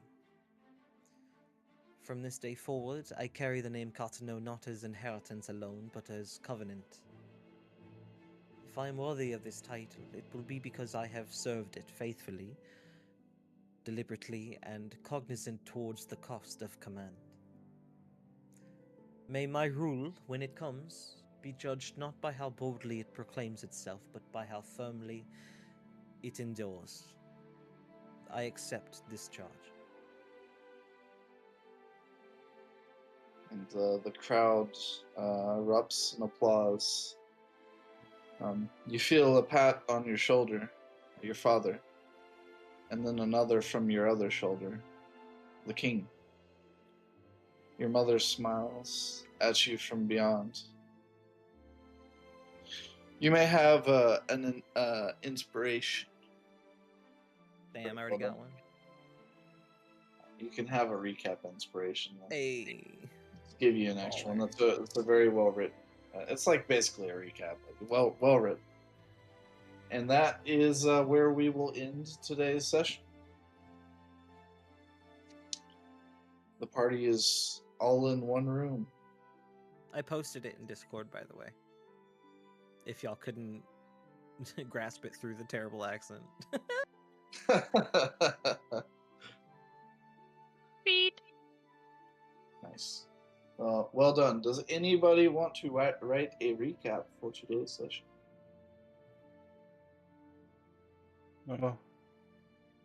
I guess I can do it. Sure. All right. And I think Felix is doing did the audio recording so that he could prepare like a factual recap. Yeah. So if you want to use that as like a base or something. Yes. Alrighty. Well, I appreciate you all showing up, and hopefully we can keep the game going. I think that I am going to be on call for our next session, so we'll play it by ear, as always when I'm on call. But we'll plan to play next week, or not next week, the week after next, on the 3rd. And I'll let you know if something comes up that has to cancel or whatever, but we'll plan to play on the 3rd. And school will be over, so if we want, and because my Cursed Churgus game is cursed, we could probably even go back to a weekly session if everyone is available. But we can discuss that next time. Yep. Okay. Just for the summer, at least. But y'all have a good evening. I have a prior appointment to keep, so I'm going to get out of here a little early. I got to switch over to Windows and update my game. I'm supposed to be playing Star Citizen. Yes, you do. Oh boy. Yeah, Great not too session, worked. everybody. Have a good night. Thank you. Good night. Yeah. Later. Bye. All right, I'm gonna go. Are we? Where are we hanging out? Are we doing I it don't on the know. voice server? Maybe? Who else was joining us? I know Mr. Loot's planning on joining, but I don't know if anybody else is. Fiegle's hanging out. I don't know if he was going to join us or not. Well, you can try grabbing him. See if he has it installed. All right, well, I'll hop over there. And, I'll hop over to my Windows side and I'm not sure if update Goose the is game, 'cause available or not. I forgot to update. I could try asking Goose, but he might have other stuff planned. Yeah, go ahead and ask him. I'll go with Steven real quick.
Good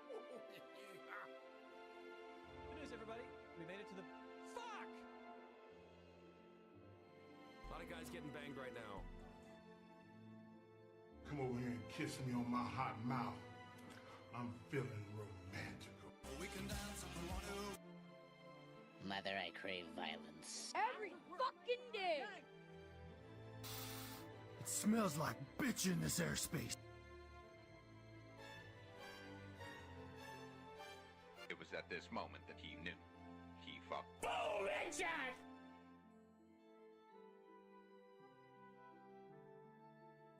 Oh, I'm fucking coming.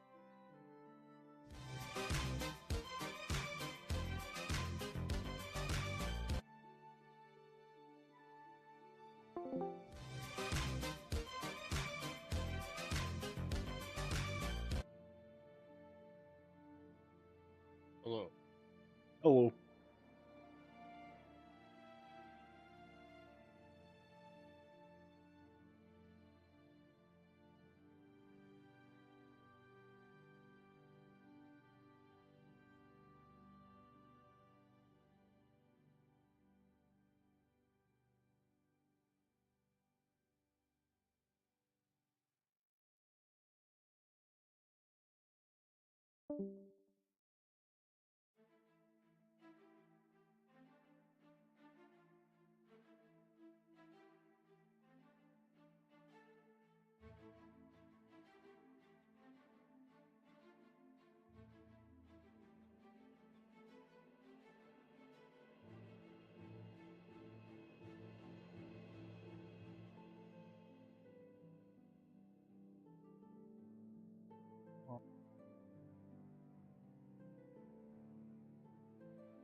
Would it be faster to kill myself or fly?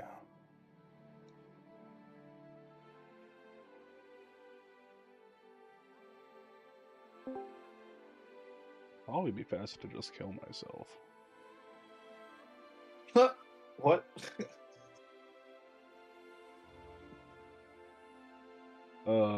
Spawn location. It'll be in Where, restart. where's the center of the galaxy? Where's the best place to set my spawn? The place I set my spawn is Microtech, because I like Microtech. Say launcher is being reinstalled apparently. Yeah, it needs like a update. Update. Yeah, it's been a minute, I'm sure. I'm sure my drivers need an update too, but I'm not worrying about that right now. Alright. Password manager. What is my RSI password?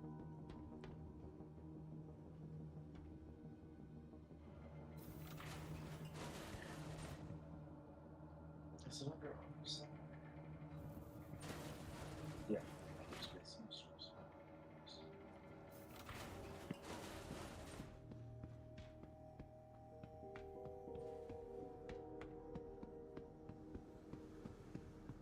I suspect I have fast internet, but I suspect it's going to take a minute, and I would like to take a minute to eat dinner. So I'm going to while this is updating, I'm gonna run and get something.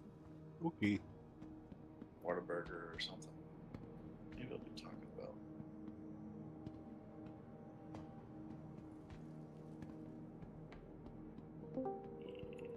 Hello. Hello. All right, and see how much it's gonna. Download's gonna be. Give me an idea how long it's gonna take.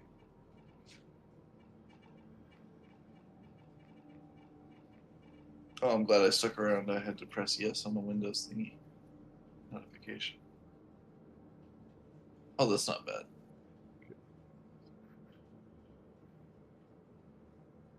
Oh, never mind. It's in multiple pieces.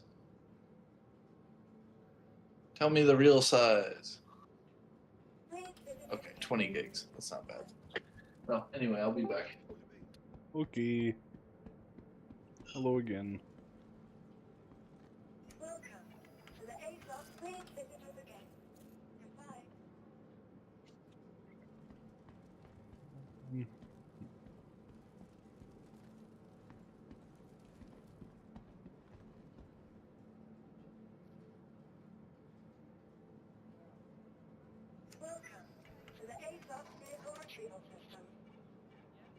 I guess I'll fly over. I'm just gonna kill myself.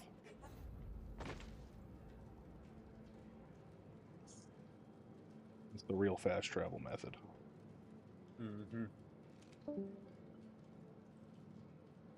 Putting the game in the system. I'm gonna have to add you as a friend as well. Oh wait, no, I should already have you. So you should. If I'm understanding Star Citizen's system correctly. Yes. Join me on my phone so I can listen, but I'm gonna save me